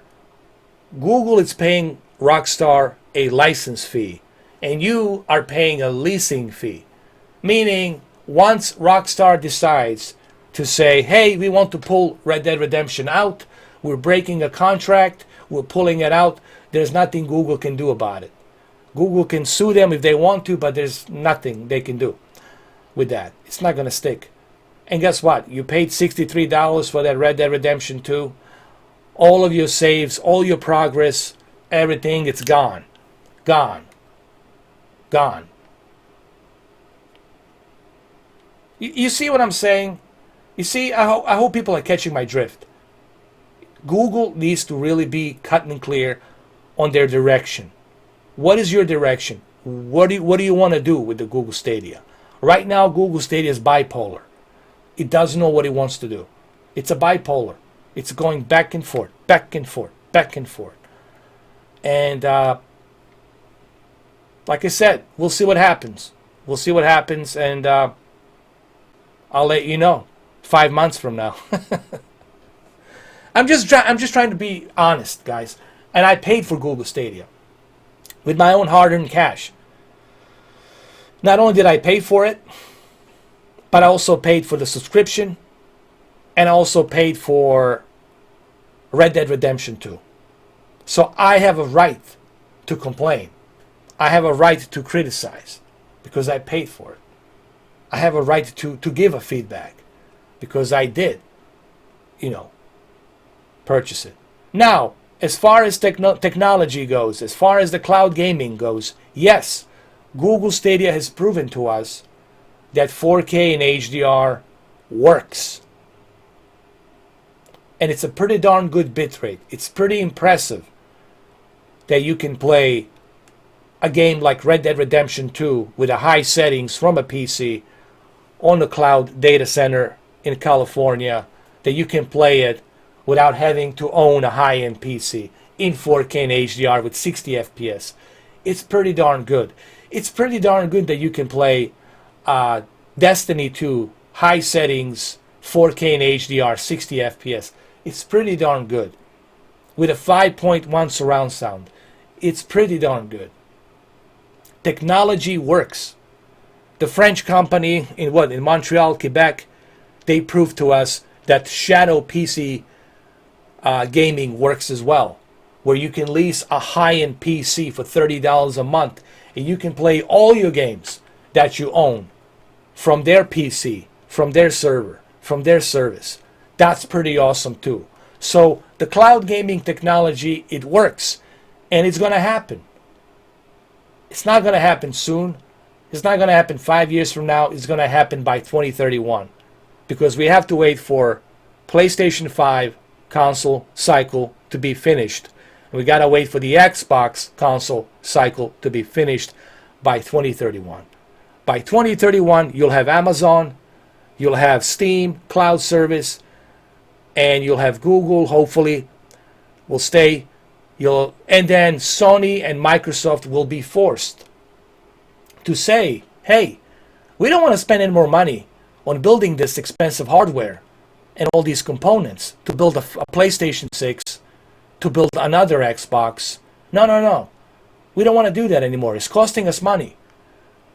Building these discs, building these consoles. No. We're not going to do that anymore. We're going to build a data center, just like Jeff Bezos did, just like Gabe Newell did from a Steam, just like Google is doing. What's what we're going to do? And by 2031, there won't be any more consoles. That will be the end of consoles, the end of physical media. Guys, it's going to happen. I hope this video,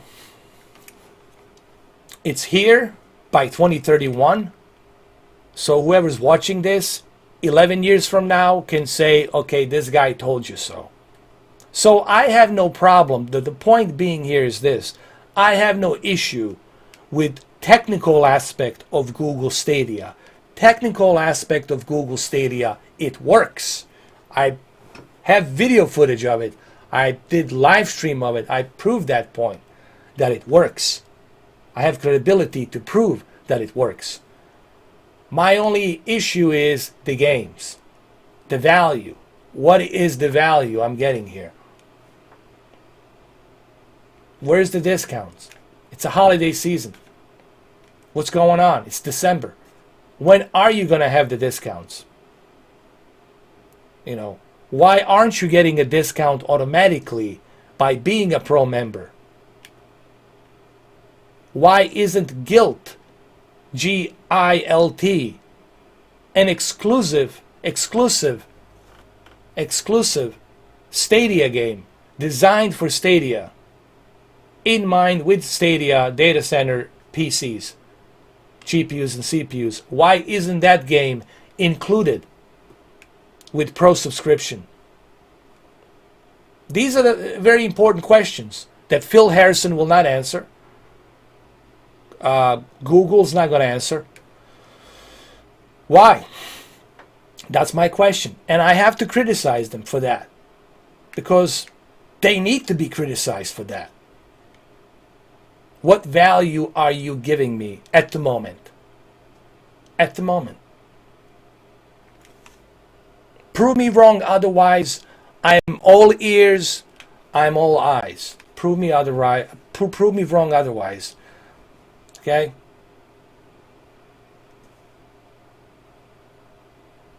Yeah, that's honestly, that's how I feel about it, man. You know, thank you, Steven. That's why I'm willing to wait for. That's why I'm putting them on probation. Here's what I want to say, and I gotta end this live stream pretty soon because I got something I gotta do. I'm putting Stadia on probation. I have it. I own it. I play it. Clearly, I support it, and I want them to be successful. But at the same time, I see some mistakes they're making, and I want to address those mistakes. Because if they want to be successful, which I'm sure they want to be successful, then they should listen to feedback. This is a feedback. This is not so much the criticism. This is a feedback. And hopefully they will appreciate my feedback for someone who paid for their service and who's paying for their service. Hopefully they will appreciate the feedback. If they don't appreciate the feedback, then they're going to end up just like on live. Then they're going to fail. Because Amazon will take over. Steam, Gabe Newell will take over. That French company in Quebec, Shadow, PC streaming will take over. You got to look at your competition. You have to look at your competition. You can't survive if you're not looking at your competitors. You just can't. So right now, they got to talk to developers. I hope I hope Phil Harrison is sitting down, having a dinner, talking to Electronic Arts, talking to Ubisoft, talking to 2K Games, talking to Rockstar, bringing Grand Theft Auto 5. I hope they're talking. I hope they're having a conversation with developers. I hope they're talking to Konami, bringing a Pro Evolution Soccer. But I don't know. I hope they're doing that. I hope they are. If they're not doing that, well then, that's not good. That's not good. And I'll leave it at that, guys. I'll leave it at that. I got to get going. You know. Well, Natalie, they could do that. They could do that as well. There's so many different approaches they can do. They could put the ads running on the games, and they can still profit money, and the game companies will get the profit from that. They can put the ads running on the games. For those of us who don't want to pay for the games, they could do so many different things. They can do so many different options and variety. There's so much they can do here. And we'll have to wait and see what they're going to do. Hopefully my feedback is welcomed. Hopefully they can learn something from this feedback and fix some of these things. Here's the thing, Google Stadia has opportunity to do something good here with their service. Because service, it works from a technological point of view. The only thing right now that's putting a roadblock, it's developers. They have to approach developers. They have to start approaching them quick and fast before somebody else approaches them. Okay? And before they have a contract with somebody else. Like Jeff Bezos. Or maybe Gabe Newell from Steam. So hurry up, Phil Harrison, hurry up. All right. So hopefully they'll do that. I wish I could sit next to Phil Harrison and tell him all of this, and tell him what to do. But obviously, I'm not a close friend of his. I can't sit down to talk to him to tell him this. But hopefully, this video and this feedback will be enough for that. So, all right. Yeah, Xbox Game Pass. It's just amazing. I'm playing this for free. Well, not free, but I didn't pay $60 for it. I only paid $10 a month. Look what I get. Xbox Game Pass is truly, everybody should learn from Phil Spencer on how to do gaming service properly. Everyone should learn from Phil Spencer.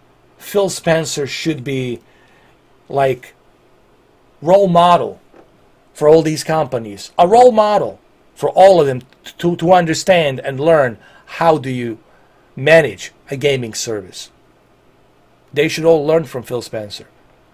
And the sad part is this. Phil Harrison, it's a good friend of Phil Spencer. And I can't believe, because they're good friends, that Phil Harrison didn't learn anything from Phil Spencer. Didn't take any feedback from Phil Spencer on how to run the Game Pass Ultimate. I mean, how to run this Google Stadia. Well, anyway, there you have it, guys. I hope you enjoyed this live stream. I know we talked a lot, but hey, maybe this feedback will go to their ears, and maybe they're going to hear it.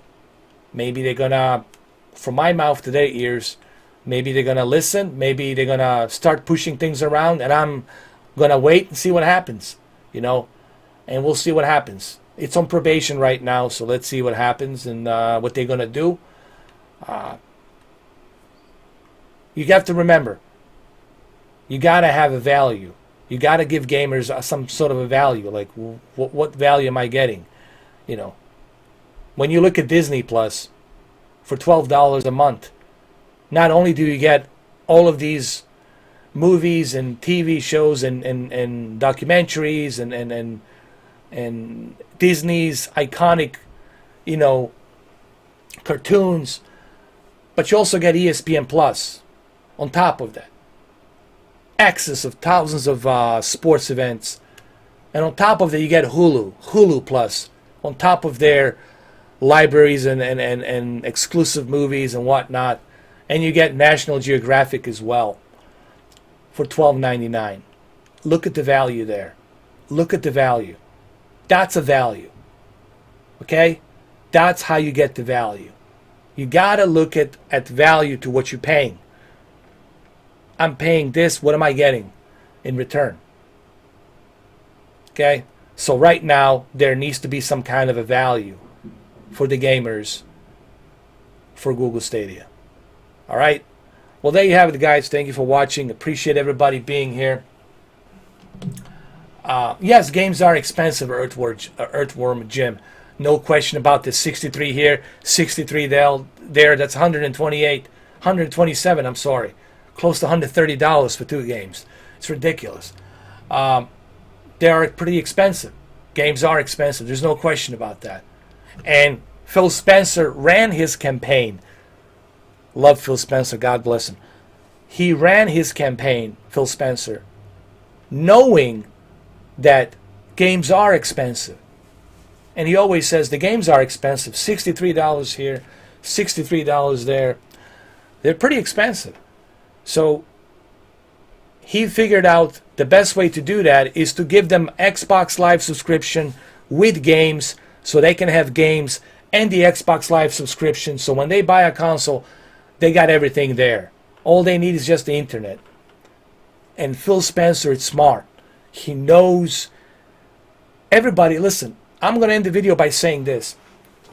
Phil Spencer should be a role model for Google Stadia and all these other companies to learn, and even Sony to learn from Phil Spencer. Learn from Phil Spencer. That should be a slogan. Learn from Phil Spencer. All right, guys. Love you all. Be good. Take care. And I'm going to see you pretty soon. Have a good one, though. Take care. Cheers. Appreciate it. Thank you all for being here. Thank you, guys. Thank you, Luke. Look, there were so many of you here, guys. Thank you, Hip Hop. Thank you, One Tough Spectre. Thank you, Retro Force. Thank you, DD. Thank you, Superman. Thank you, Royal Boyle 78. Thank you, Steven. Brandon Lee, thank you for being here. And Stadia Cloud Gaming, thank you for being here as well.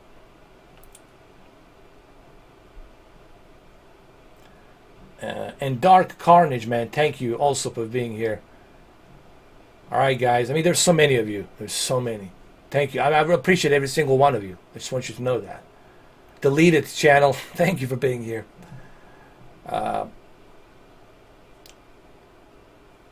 Netas Paul, thank you for being here. Syndicated Satellite, thank you for being here. Luke M Tech, thank you as always, brother. My $5 holler, brother. Thank you, Luke M Tech.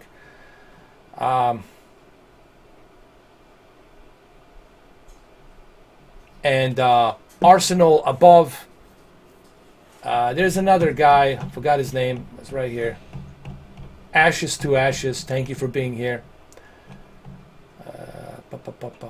Killer's Heaven, thank you for being here. And I mentioned Superman and Retro Force. And of course, Didi. Thank you, Didi. And Aiki. Aiki, thank you, Aiki. A lot of people ask me, hold on. I forgot to mention one more person, man. Hold on. The Elite, thank you, The Elite. And hold on. Can't leave. No man's gonna be left behind here. No one's be left behind. Hold on. I got one more person. Isaiah Thompson. Thank you, Isaiah, man. I didn't want to say no man left behind. I want to say no person left behind. Okay? Both sexes. No person left behind. So, thank you, guys. Mr. Struders, Wayne Struders, my brother. Thank you, man. Thank you for being here. And as you know, Mr. Struders, I'm going to promote you as a moderator. You're going to be my moderator whether you like it or not. And yes, I forgot one more person, man. Jesus. Jaffer. Thank you, Jaffer, for being here. Ferdi Jaffer. Ferdi Jaffer, thank you for being here. Wolf Moon. Natalie. And oh my God. I will. Thank you, guys. Thank you, Jaffer. Thank you, Earthward Jim. Delete channel. Thank you. Yeah. And listen, Jaffer's getting promoted as well. Jaffer's been with me for a long time. Jaffer. There you go. That's it. I'm building an army. Speak soon, guys. Speak soon, Dylan. Speak soon, everybody. Thank you. Thank you all. Appreciate it. Cheers. I'll see you soon, guys. Take care. Superman, don't worry. You'll be next, Superman. You're going to get your blue wrench pretty soon. Don't worry. It's coming. It's coming, Superman. All right, guys. Always a pleasure. Stay positive. Enjoy your life. And be good. Take care. I'll see you tomorrow. And happy holidays. Happy, peaceful holidays. Safe, peaceful holidays. Be good. Love you all. Take care.